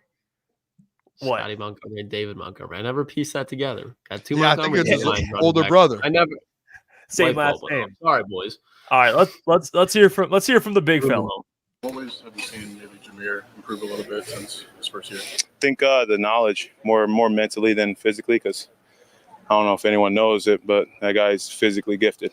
He's able to do a lot of things that not a lot of people can do. You know what I mean? So I think more mentally, everything between the ears, and the game's slowing down for him. Hey, I mean, go Klotzy. That's all it takes, fellas. Because, I mean, Penei already said, I mean, and we all know, especially with Scotty Montgomery, Ben Johnson, Dan Campbell, Jahmyr Gibbs is going to get better with intangibly. Like, they're going to refine the game. But Jahmyr Gibbs, really, his skill set does not need to get better, because he's already more talented than I would probably say 95% of the running backs in the NFL right now. So for the game to slow down for him, that's all it takes. I think we saw the game slow down for him against the Raiders and against the Vikings, and you just saw him absolutely torch those defenses. And when the Lions get Jahmyr Gibbs going, and the way that he's actually cooking and not just kind of on a rotational handoff, I think that's when this offense is the most explosive and the most dangerous. So the better that Jahmyr Gibbs gets, it's not only going to give the offensive line more confidence, himself more confidence, but it's going to give Jared Goff more confidence, because he's like, all right, if I don't get a 5-yard pass right here, if it's an incompletion, all I got to do is hand the ball off, and Jahmyr Gibbs is going to get it for a first down. So Jahmyr Gibbs being as explosive as he is with David Montgomery, it's going to be Jared Goff's best friend. I was looking at a 3-week stretch during last season, just kind of looking today. And he had 3 games during last year where, I mean, he had 8 carries in one and 11 in the other 2. But it was the stretch of games where they went on the road to New Orleans, went on the road to Chicago, and they went home to play Denver. They went back home. So it was the Saints, the Bears, and the Broncos. And Jahmyr Gibbs in those 3 games, against the Saints, he had 8 carries for 60, 7.5 yards per carry. He had a long rush of 36 yards. The next game against the Bears, which they lost 28-13, he still ran the ball well against a pretty good defense. 11 carries for 66 yards, 6 yards per carry, longest rush of 36 yards again. So 2 games back to back with a 36-yard rush. And then the next game against the Broncos, 11 for 100, 9.1 yards per carry, longest rush of 34. So he had 3 games in a row with at least a 34 or more long yard run, and he had 6, 7, 8, 9 carries in each game. I mean, that's ridiculous. And that was with limited carries. We all understand more carries, maybe it evens out, but that's still insane. And in one of those games, they got blown out. They lost by 2 touchdowns, and he still ran the ball pretty well. Yeah. So I wasn't. You have to actually look back to last year to see just how good he was in games. I mean, it's which a limited sample size.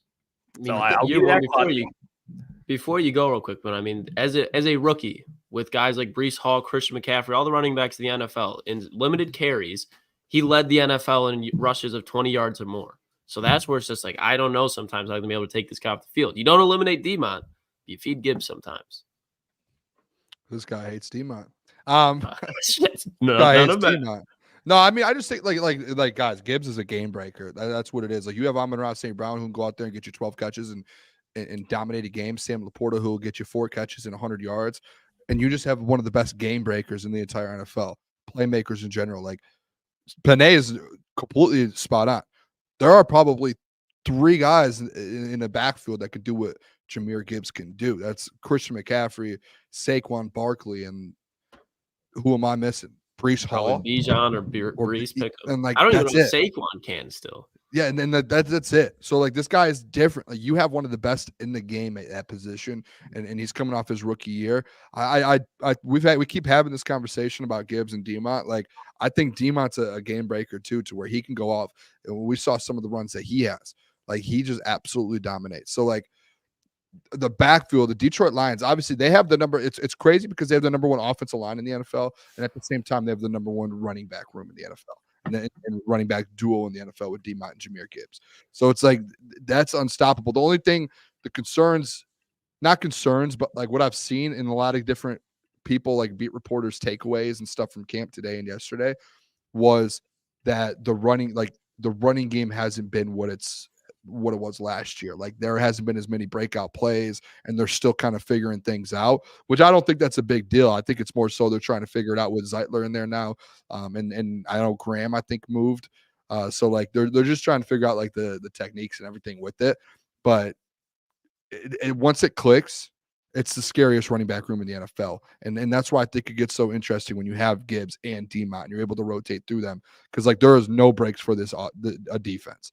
Like a team playing you this week, they can't be like, oh, Gibbs is off the field. Okay, they're gonna pass the ball now, or they're gonna do something. No, like, now you have D-Mont on the field. Now you have to worry about him.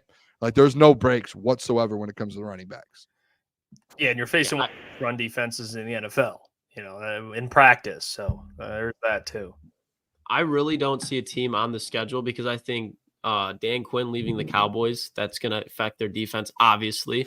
I mean, I don't see a team on the schedule defensively that's going to be able to stop this Detroit Lions running game. Like, you want to say the 49ers, go look at what David Montgomery and Jahmyr Gibbs were doing. I know Jahmyr Gibbs fumbled, but David Montgomery was absolutely eating up the 49ers, especially in the first half. Like, the 49ers even struggled to stop the Lions run game. So if the Lions are able to run on you, it's pretty much game over, just because, like Jeff pointed out, they're going to be able to stop the defense and their secondary improved. And Booner, and I know you're going to agree with this 100%, but I know that might be worries coming out of training camp. There should be 0. If there's anything that I'm not losing sleep over, that I have full confidence in, it's the Detroit Lions run game, because they have way too much talent on the offensive line, the running back, and then you have Ben Johnson and they're scheming up run plays. Not to mention they are going up against Dexter Lawrence, Brian Burns. I know we say what we want about Kayvon Thibodeau, but he's very respectful. Like the front seven they're going up against for the first live action is very good. It's probably a top 10 front seven in the NFL. Probably top 5 D-line in the NFL. Speaking of front sevens, and you brought up what team will stop them. Not saying this team will stop them, but a team that gave them problems last year and was the Buccaneers, and they faced them within the first couple weeks. So that's a nasty front seven. And Todd Bowles, we know what he is defensively. So, they'll have some tests, but I'm not too worried about anything now. Again, you got to wait till the games, and then we can kind of judge them. I know Thursday they play. We're going to talk more tomorrow about that, things we're looking for in that preseason game, things that you want to see, maybe things that you're going to be looking for, but we'll get into that tomorrow. I wonder if they're like, if one of the things they're doing, like if they're trying all these different things out, like trying to change up what they did last year. So it's taking them a little bit more time, like Gibbs getting in the pass game. I saw today Demont scored a touchdown off of like a halfback wheel. A wheel route, and he scored like a big time touchdown catching the ball out of the backfield. Like maybe they're trying different things to make the offense a little bit more dynamic with all these, like knowing now what Gibbs can do. And like maybe like it sounded like today, like Demont catching the ball in the backfield for a touchdown. Like we saw that. Well, he had like 10 catches last year or 12 catches or something. Mm-hmm. And like today you're hearing him catching a ball out of the backfield. Like, do you guys remember he was a guy that showed up to training camp? And he was like, I slimmed down, I got quicker, and like I feel a lot different than I did last year. Like he feels a lot more mobile and like shifty and stuff. So like maybe they're just trying to do different things, and that's where it's like the run game just hasn't clicked yet because they're trying to get Demont and Gibbs in the pass game more. I don't know. I just thought today that's interesting, the fact that Demont halfback wheel was the one to catch the ball in the backfield and take that to the house. Like he can catch the ball, man. Yeah, like in Chicago, like he was sometimes like their best receiver on the field when they had Cole Kmet and Darnell Mooney for the last year that Demont was there. Like Demont was probably the most reliable pass catcher that they had, and they would just check it down to him on 3rd and 6. Does it interest you guys? Like a little interesting that Demont like went into the offseason and was like, do you know how like Lamar Jackson? I don't know if you guys saw today. Lamar was like, I watched myself last year and I looked bigger and I looked like slow, and he won the MVP, but then he was like, I need to go slim down to get quick again. Like, I need to get fast. Like Demont went into this offseason and was like, I need to slim down and trim down so I can get faster and quicker. And he did it. And someone, Amon Ross said that in the Boston with the Boys guys, they were like, Demont this year looks like a NCAA build a running back. Like he looks insane. Like he is in shape.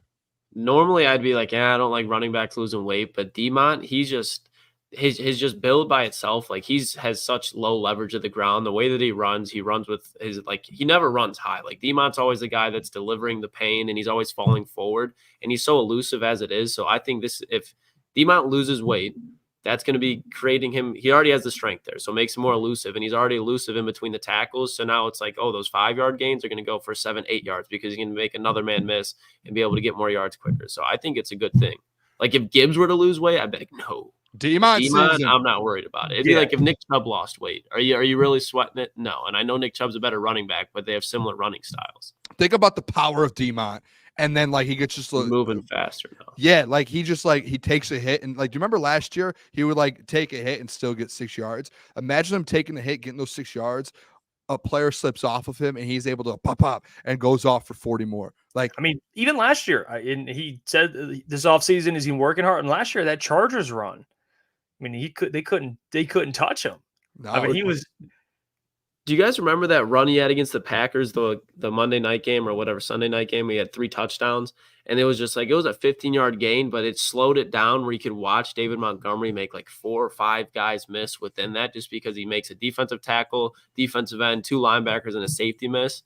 Like those are the things that make Demont different from like the Jamal Williams, like those type of players. That's where Demont separates himself. But the other thing that I kind of want to talk about, because I think it'll be like Booner talking about David Montgomery catching the ball.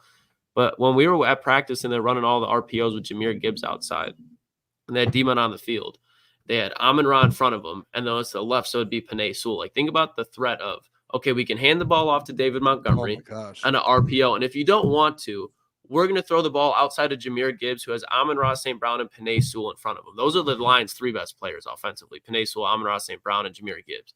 Like that is going to be probably like one of the key. If they run that RPO consistently, 3rd and 3, you have it every time. Like that would be like their tush push because you can't stop that. You have to bring a safety out because Jahmyr Gibbs is outside. And now you have a guy, you're weakening the box. David Montgomery is going to get that 3 yards every time behind this offensive line. Mm-hmm. Like that'll be the Lions' tush push. If they can do that RPO, that'll be the bread and butter. Yeah, you're going to have defensive players like, yeah, like what the hell? What the hell? Booner, to your point, here comes Jameson Williams. You know what I mean? Like, okay, you're worried about that. Jameson Williams is now flying down the field wide open on 3rd down. Yeah, there's that's the thing with Dave Montgomery, you mentioned it, losing weight. It's great. You brought up Lamar Jackson. I don't like the quarterbacks losing weight. I heard Colin Cowherd say this on air once. He said, I like my quarterbacks like I like my furniture, big and hard to move. And honestly, he was kind of, I could see where he was. Yeah. I mean, it's a bar, ain't it? When he said that, I was like, yeah, he's right. Like he brought up Phillip Rivers. And that's why, Lamar getting skinnier, that's a whole other thing. But with David, to your guys' point, I get it. Because he's already a big dude. I don't think he's going to lose power either. No, not at all. He's still a big dude. No. So I'm not worried about that at all. Speaking of Jahmyr Gibbs, PFF came out their 2nd-year players, and they asked the question, which 2nd-year player are you most excited to watch in 2024? They have Jahmyr Gibbs on this list. They have Bryce Young, C.J. Stroud, Anthony Richardson, Bijan Robertson. There's Jahmyr Gibbs, Puka Nacua, Jalen Carter, Will Anderson Jr., and Devon Witherspoon. And then there's a little question mark for any players that we think that they left off. But based on who they have here, Jahmyr Gibbs made the list, fellas. Hey, I mean, I feel like Jahmyr's the homer pick, but I mean, you guys know where I lie here for my number 2 option. Yeah, it's no question. I cannot wait to watch Anthony Richardson. Anthony Richardson with all these weapons, Shane Steichen, but Jahmyr Gibbs, top 10 outside of, I don't know, because I think him and Bijan are close. I was gonna say he's the best offensive weapon outside of C.J. Stroud. But I mean, Jahmyr, this is going to be a fun 2nd-year class to watch develop because if you look at just the talent here, it's insane. Especially with you think about Jalen Carter and Will Anderson, this class is going to be nuts to watch. It's like as this draft class goes on, it's going to be nuts to look at all the all pros that are in here. Agreed. Offensively and defensively, it looks pretty balanced. Mm-hmm. I mean, they're damn good defensive players, and you look at the quarterbacks. Is there anyone that you would add on this list, Boone, or anybody on this list that you are excited to watch besides Jahmyr, if he's your pick? I mean, first of all, I just want to throw out there, like the 2023 class has some absolute dogs in it. Like this list alone, take away Bryce Young. Sorry, Bryce doesn't belong on this list. Take Bryce Young off this list. This is an unbelievable list. Like these guys are all, I'm sure all of these, I don't even know if they're all in the top 100 of the NFL. But they should be if they're not. Like these guys are absolute dogs. Devon Witherspoon's going to be extremely good. Will Anderson with Danielle Hunter. I'm excited to watch that. And then obviously C.J. Stroud, Jalen Carter. I really don't care about. Puka's going to be good. I'm interested to see the Puka Nacua set year 2, because Klotz, I know like you did the fantasy draft when we were on our way back earlier this weekend. Like I'm interested. Like I think Puka has a big year. I'm so like enthralled on what's happening with Cooper Kupp. Like, is Cooper Kupp like completely done? Like, is it injuries? Is he completely out? Like, it's hard for me to say Sean McVay is just going to completely switch over to Puka and say, hey, Puka's the new Cooper Kupp from. You know what I think it'll be like, Boone? And this was one that was a hard pill for me to swallow. But when Stephon Diggs and Adam Thielen were in Minnesota together, and it was Adam Thielen was a wide receiver 1, but here comes the guy that's clearly more talented at this point, and I think that is Puka Nacua. So I think it'd be one of those situations, but it doesn't mean that Cooper Kupp's not going to eat. Like Adam Thielen was still getting 8-9 touchdowns, but Stephon Diggs was getting 1,400 yards. I remember earlier in the summer we talked about a player that could take a step back, and I think I said Puka, and it wasn't that because he had 1,500 yards, like an insane amount of yards. And it was just because his rookie year he set such a high like pull, like, or whatever the word I'm looking for is. Like his ceiling was like he hit like 1,500 yards. Like that's, as a rookie, you're like, all right, year 2, go get another 1,500 plus. That's tough. So like, especially with Cooper Kupp, like if Cooper Kupp's out all year, it's going to be a 1-2 punch. So like 1,500, man, is like, imagine having another like 1,200-yard guy on the Detroit Lions with Amon-Ra St. Brown. Like, we get cooked all the time if we say Jameson Williams is going to have 1,000. Like, I don't know. Yeah, but they don't got a Sam Laporta. I think Puka's going to be extremely good this year. I'm just very enthralled and interested to see how that year 2 goes for a guy like him, especially in that offense. Very interested. I'm surprised no Will Levis here, Boone. Not gonna lie. Yeah, I didn't even think of Will. Yeah, no, that's just pretty obvious. Will Levis. Yeah, Will Levis is a good one. At least for me, a player that I'm interested to see. Very random, but a player that I loved a lot is Emmanuel Forbes. I'm excited to see if he can even become as good of a corner as I thought he would be. So I would throw, that's a personal one for me. I know Bryce Young's on here. And I know you mentioned it, Boone. Like, what Bryce Young? What? Put Will Levis instead of him. He was the number 1 pick. All right. So I am excited to see, only because I want to see if he stinks or not. That's really why I want to see. And I think the Panthers, just that situation in general, he's overcoming. You know, he's gonna. Hey, Xavier Legette's there, your guy Klotz, and they got Dave Canales, who, you know, I'd like to think is a decent coach, but man, he's probably going to bomb. I don't know. Just Carolina Panthers organization is just a disaster. Yeah, there's no hope. I would also agree with the Anthony. I don't mind the Anthony Richardson thing. Because I'm curious to see, to kind of get the confirmation that you think he's him. And I want to see, I just want to see if Anthony Richardson is as good as people think if he's healthy. What Shane Steichen did with Jalen Hurts, he's got Anthony Richardson now, and that's definitely enticing to watch. I think a couple other players. I think he did have an Eagles should be on here. Zay Flowers should be on here. Kind of a klotzy one, but Chase Brown. I think a lot of people in the NFL are going to find out about him this year. But there's a lot of guys. The receiver class, you could bring up a couple of them.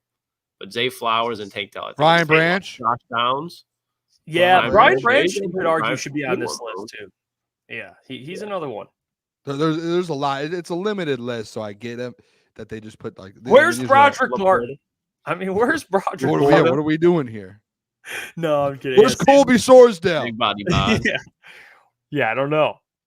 Sam should be on that list, if we're being honest. Sam and Brian. Yeah, Sam for sure. Sam. But maybe he's just gotten to the point where he's just like, hey, he's just. Yeah, it's a tight end too. Yeah, I mean, that makes sense, I guess. Yeah, I saw that. I saw Jameer. It's not just you, Klotz. All right, a lot of the NFL world, they're excited to see him too. All right, so they and I see Xavier D. Hendon Hooker. You gonna see him out there preseason? Yeah, with the threes after Nate Sudfeld goes out there with the twos.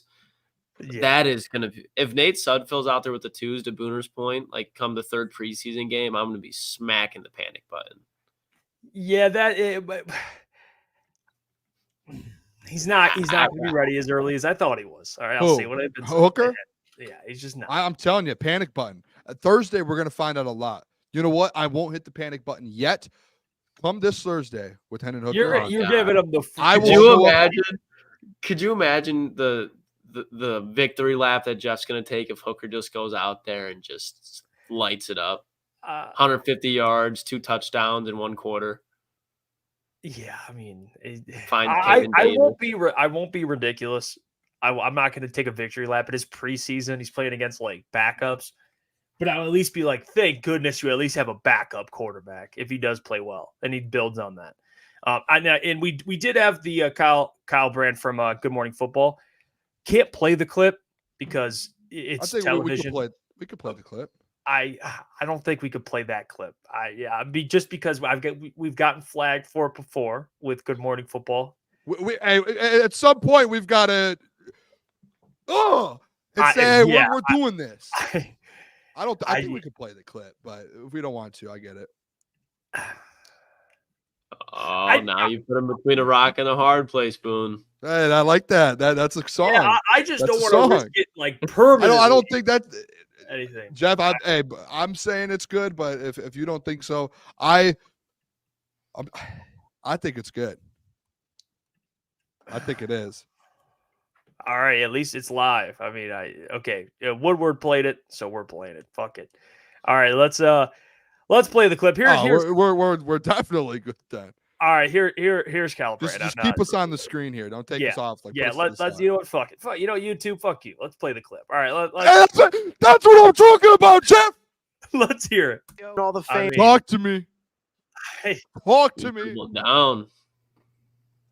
Peter Schrager too. This guy. See, Kyle kind of brought me in with the. I don't care. I'm gonna say it. And he's like, "Well, they'll be in the playoffs." I'm like, I mean, yeah, Kyle, they will. I mean, yeah, I love you, Kyle, but you got to go bigger. You got to go bigger than that. You got to be like, they're going to win the Super Bowl. They're going to make the Super Bowl. But he's absolutely right. I think Kyle Brandt, Booner Pat. We're beating a dead horse. Lions are the same old Lions thing is just ridiculous. I mean, I never want to hear it brought up again. To be honest, there's actually though like national media out there who are like SOL. Oh, we'll see. Like it's ridiculous to me that there are people who are like we just have to see it. We just still have to see it again. Shut up, Kyle Brandt. Welcome to the Booner. Very well said, Booner. Thank you. You were Kyle Brandt, officially a part of the Booner Path. Peter Schrager, we can have a conversation off air and we can figure this thing out. I don't know why Peter Schrager. I thought he was a Lions guy. No, he's a Lions guy. He is, but for some reason he was like questioning it there at the start. Maybe I have to watch the full show for the context of it. Did he question it? He was like he was bringing something up there at the beginning. It had me going a little bit. Maybe I have to rewatch it a little bit. I don't know. I might have to. But listen, SOL is dead. If it ever gets brought up again, now 15 years, 10 years. 30 years, 50 years, you don't deserve to be a Detroit Lions fan if it ever gets brought up again. If you say, I still have people in my comment section when I post stuff, SOL. Guess what? Twitter knows. Twitter automatically hides the people. If someone, I don't even mute people. I don't hide people's tweets. Twitter automatically will hide people who tweet under me, SOL. They like, no, oh, the Booner Path, SOL, gone. Take it out. No one cares about it. Wait, that's a real thing, dude. I guess so. Every time I go on there, it says hidden tweets. I click show, and it's just like guys being like, "Oh, I don't know." It just be like guys being like, "SOL, same old Lions." I'm like, "Wow, that's crazy." And like people can't see it. I can see it though. It's crazy. Your flag, Boone. Your flag. They know the Booner Path. Twitter's got Elon Musk, a part of the Booner Path. Yeah, Kyle Brandt. He's just giving out scholarships right now, handing out NIL deals. Yeah, I should hit Kyle Brandt up and get him like a Booner Path shirt or something to wear on air one day. Yeah, Schrager. He's at least from what I've seen. I can't speak for every piece of content. I don't really watch Good Morning Football, from being honest. But I do see Peter Schrager, and he's been pretty positive with the Lions. I don't know what happened in that clip. He must have been more skeptical, but. I guess that's just conversation. I mean, national outlets need to have something to talk about. And I guess a big majority of that sometimes with the Lions has to do with, can they handle the pressure? It's like, yeah, I think they can handle the pressure. And then someone else is like, well, I don't know if they can handle the pressure. It's all right, go to break. You remember when Blake Bortles took the Jaguars to the AFC Championship game and they never got back? This is why we have Crunch Time Sports, all right, because we give true coverage of Detroit sports teams. So that way you don't have to rely on national media to give you that and give their own spin on it. They're uninformed take, which again, a lot of them do, they'll spend time researching, but then there's some that just kind of, they just kind of say, well, I've been saying SOL for 30 years. I'll just keep saying it, SOL. Mike Florio. I was alive when the Lions did this and they didn't do this. And that's what it gets old. Pat McAfee for the longest until recently, until he came to Detroit. Like he was a guy that just, even when the Lions started winning in the playoffs, he was like, oh yeah, whatever. It's the Lions. He still says it to this day. Like even like all those guys on that show, they'd be like, oh yeah, the Lions, like that tone. I hate that tone. We don't accept tone like that on the Booner Path. Like it's the same thing with Dan Campbell about being a top 10, a top 5 head coach. It's like, oh, well, we got to see if he could do it for another year. Like, all right, we'll do it another year. The Detroit Lions will do it another year. Go to the Super Bowl, win the Super Bowl, and then what do you have to say? Nothing. That's where it's like the Detroit Lions just have to go do it, go win the Super Bowl. No one can say anything.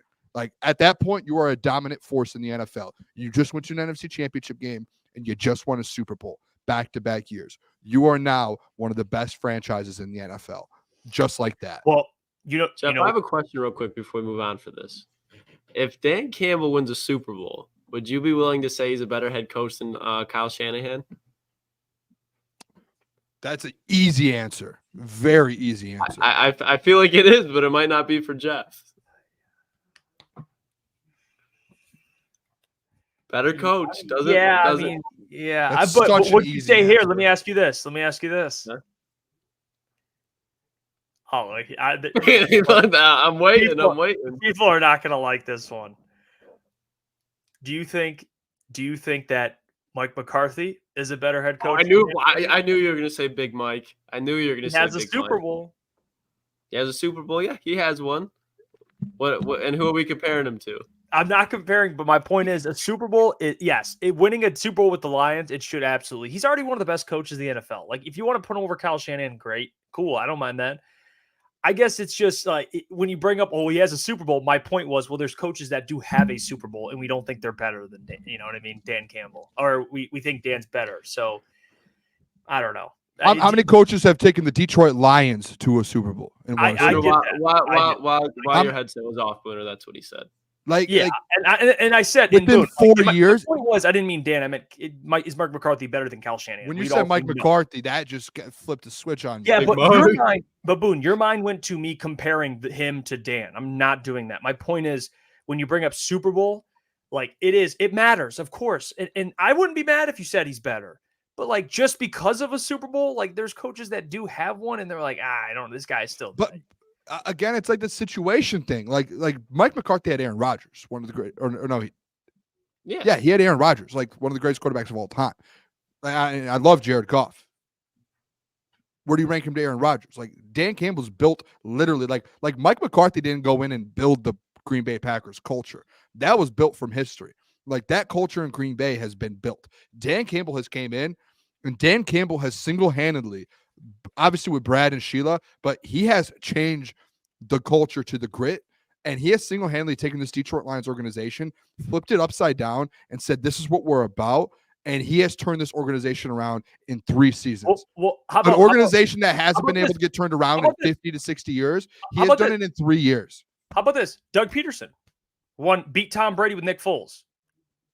Is he better than Kyle Shanahan?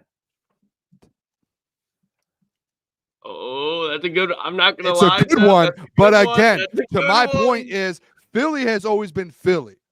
Dan Campbell came into an organization who has not ever seen winning in 60 years, a Super Bowl. They've not in 67, however long it was. They've never been to a Super Bowl, and he has flipped them. Then make him better than Andy Reid. Wait, he's better than Andy Reid. All right, he's better than Andy Reid.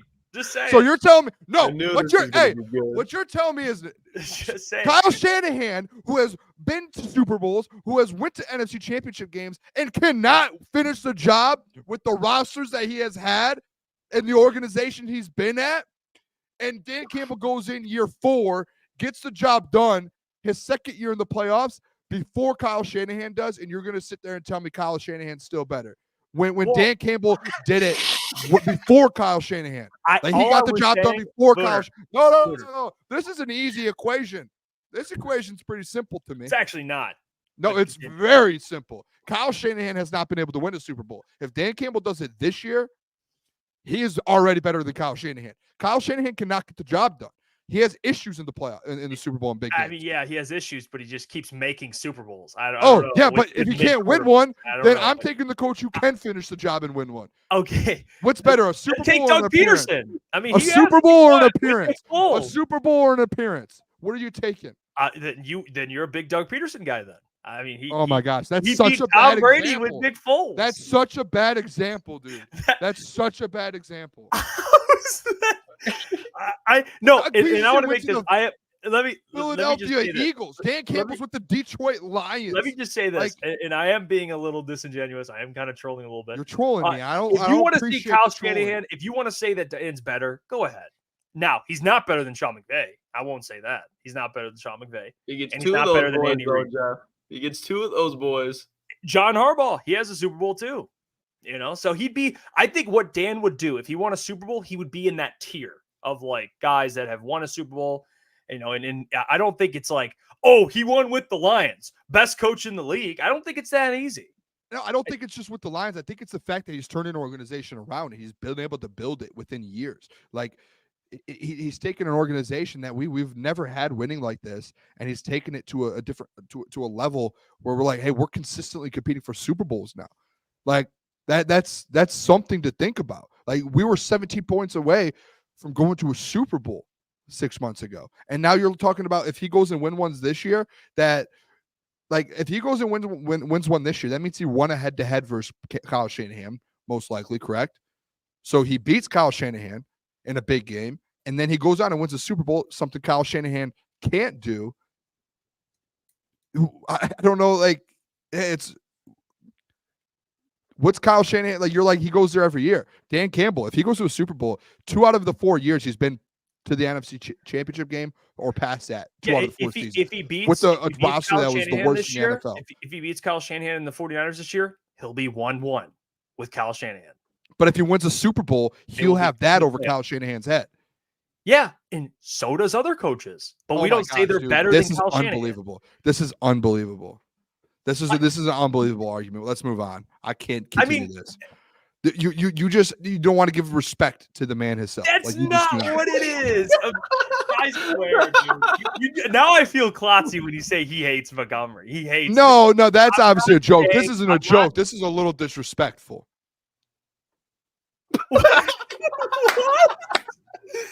What? All I'm saying is if he wins a Super Bowl, hell yeah, he'll be in that tier of Super Bowl winning coaches. That's crazy. I'm shocked though. Like, am I the only like the chat?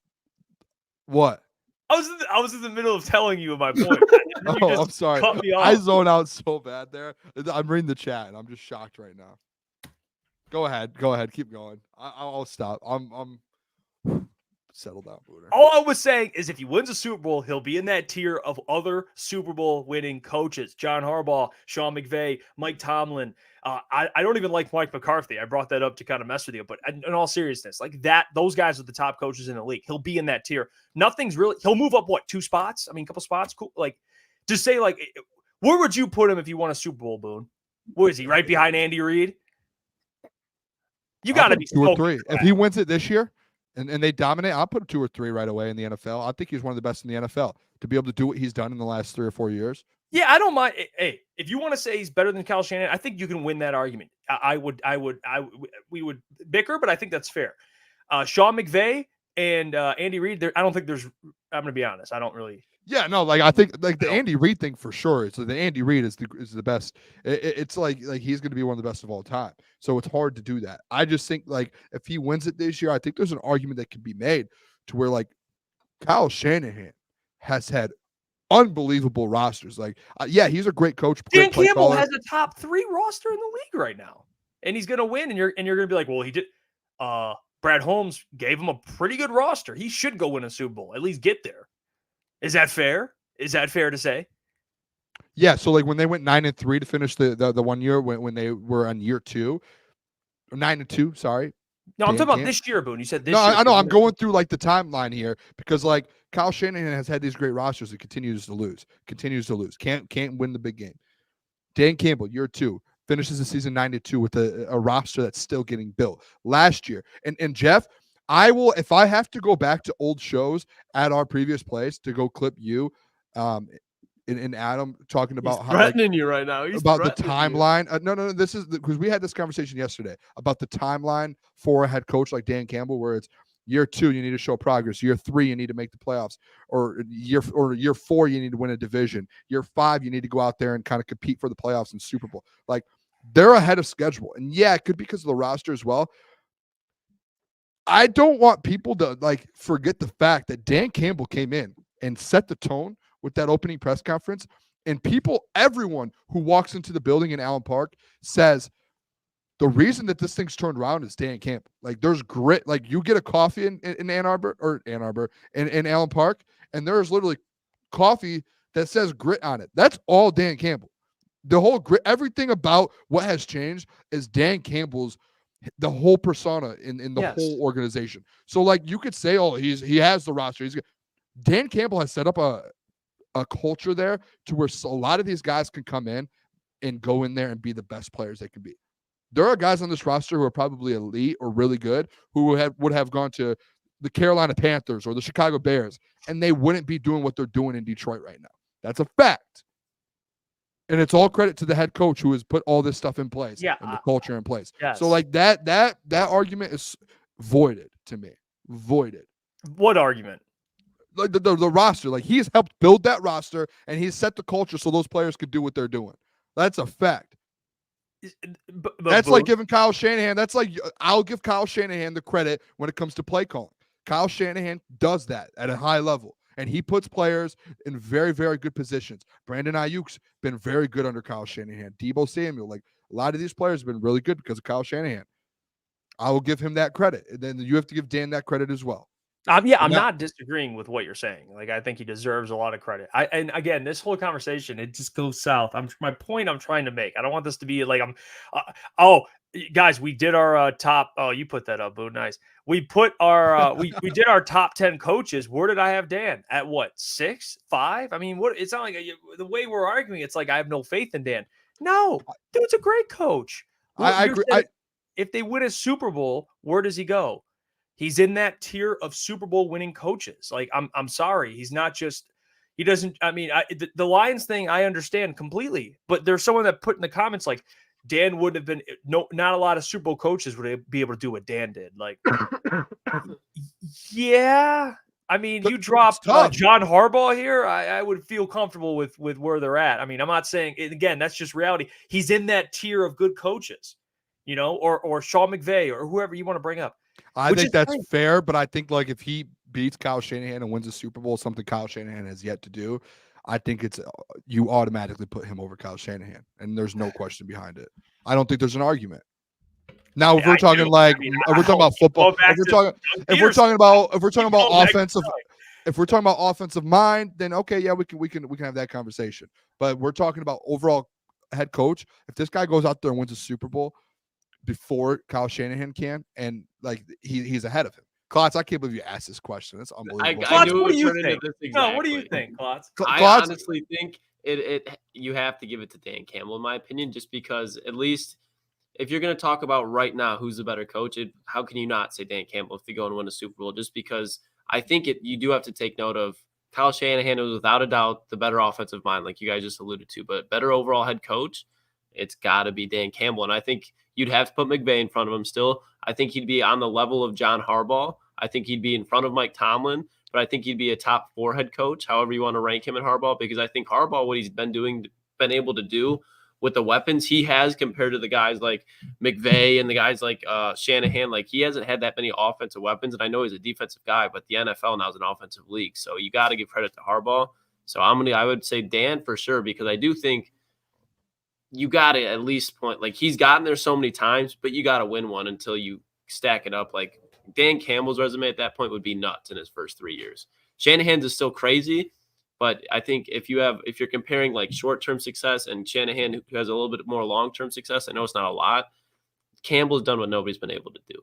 Like 2 out of 4 years, if you win a Super Bowl, the 2 of your 4 years, you make the playoffs and you go to an NFC championship and win a Super Bowl, like that's insane. That's insane to do. Yeah, like those coaches who have great rosters like Dan has had, and there's coaches who have been in great organizations and who could not even make it out of the first round and like consistently. So like Dan, year 1 being in the play, not year 1, but I'm saying his first year in the playoffs, already going to an NFC championship game, and then saying he turns it around and backs it up with the Super Bowl. That's like at the time, like I get it. Like this is where I think with head coaches too right now in today's age, where people get a little caught up to where there are older coaches who haven't done it in a while. And you're sitting there and you're like, when are they going to do it? Are they even going to get another Super Bowl before they retire? Like they were very good to start for the first 8 years of the career. And I think like if you're looking at like best coaches tomorrow in the NFL, like the day after the Super Bowl, Dan Campbell would be top 3. Like if he wins a Super Bowl, like this guy can lead the team. He has built a culture. He's as much as people don't want to admit it, he's an offensive minded guy, and he's able to lead a group of men at a highest level out of all of these guys. So like I think there's no question he would be top 3 in the NFL. Zero question. And I think guys like Mike Tomlin, like I'm big Mike Tomlin fans. Those are the guys that drop because it's been a while since they've done it. Let them cook.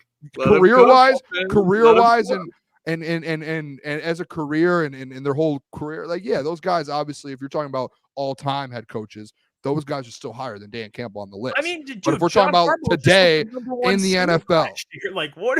Well, how did he do in the playoffs? How is he? He made it the same point that Dan did. AFC championship. Yeah, with the MVP, and he's been doing it for the last few years. It just hasn't been. It's the same thing. It's the same thing with Kyle Shanahan right now. It's Kyle Shanahan can't get over that hump. John Harbaugh's been struggling with that. Hold on. This is what I want to bring up. Give him Joe Flacco back. No, this is what I want to bring up. Joe Flacco when I brought up Mike McCarthy, you said, "Well, he had Aaron Rodgers." Like that's where this whole conversation took a turn. You could have said anyone else besides Mike McCarthy. And no, but here's the thing that I don't get. We could have a great conversation with Mike McCarthy. He has Aaron Rodgers, but with Kyle Shanahan, you don't bring up the quarterback. He should just win a Super Bowl. He has a great roster, just like you said. I mean, that McCarthy defense, Charles Woodson, AJ Hawk, BJ Raji, Clay Matthews. No, and it wasn't just Aaron. But my point being is you bring up the quarterback.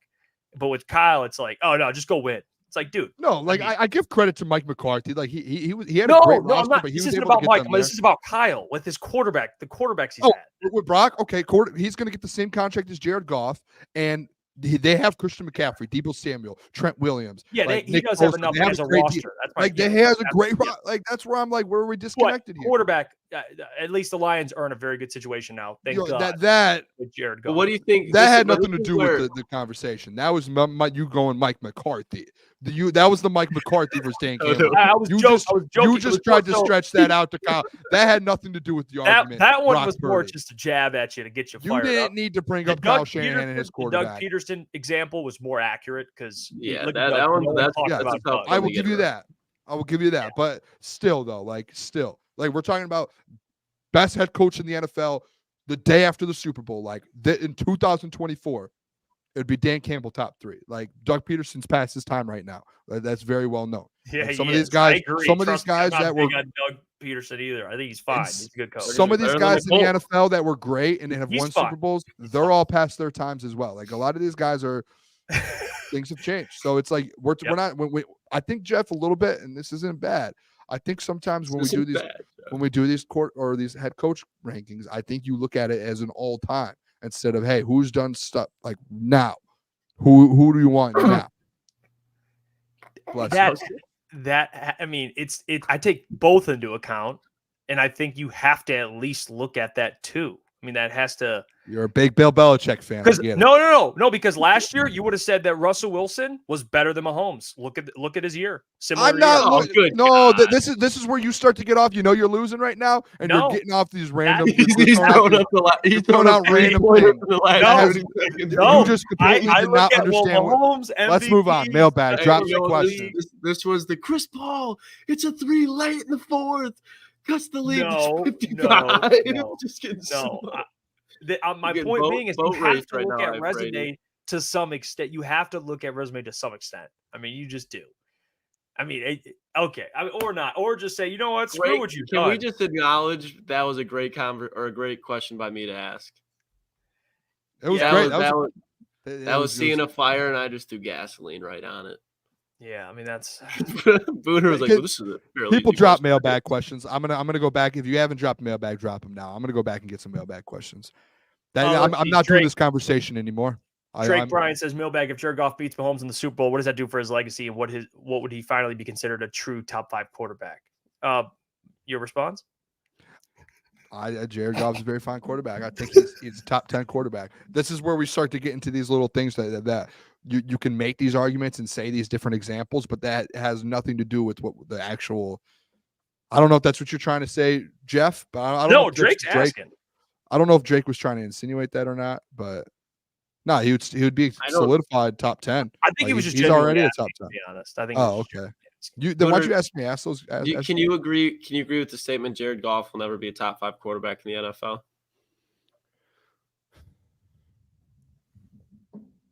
I don't think it's not a bad thing to say. It's a top 5 I mean, I look at quarterbacks, guys like Josh, like top 5, Josh Allen, Patrick Mahomes, like those types of guys. It was like the conversation flipped the switch a little to the Cade Cunningham thing, where people are like, "Can Cade ever be top 5?" And I'm like, well, look at like guys like Luka and Giannis and LeBron. Like those are just absolutely different levels. Like maybe Cade can get there, but from what we've seen, like Jason Tatum, Jason Tatum will never be top 5.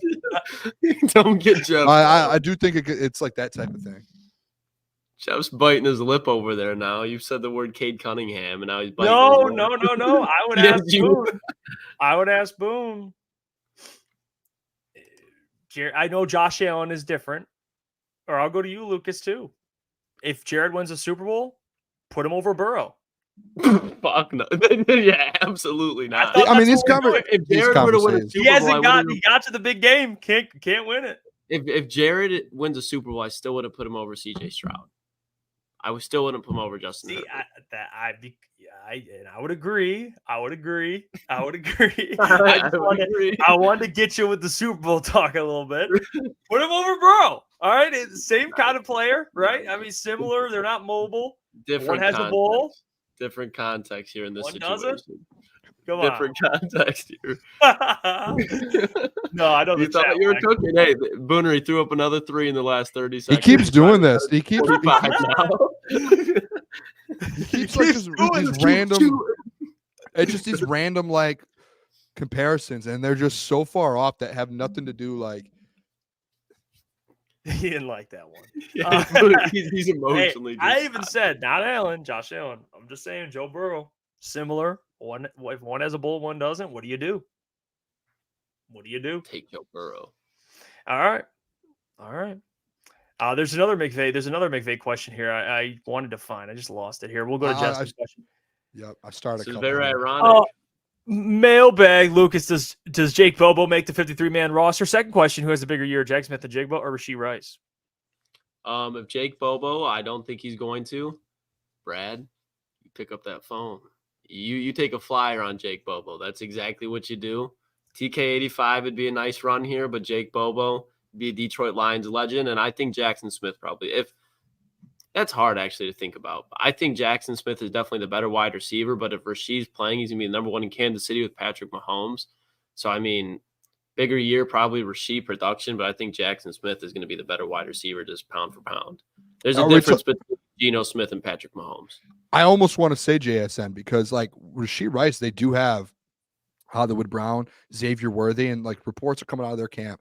Xavier Worthy's having a good camp. Like he's starting to get a lot better.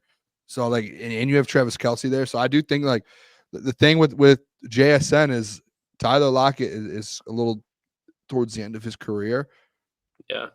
I think there's a chance JSN this year has like that big breakout year. And Rashee, like, I think he just has one of those, I think I would rather, like, for me, I think I'd rather take, like, if I'm doing fantasy, I'd rather have Hollywood Brown, I think, than Rashee Rice.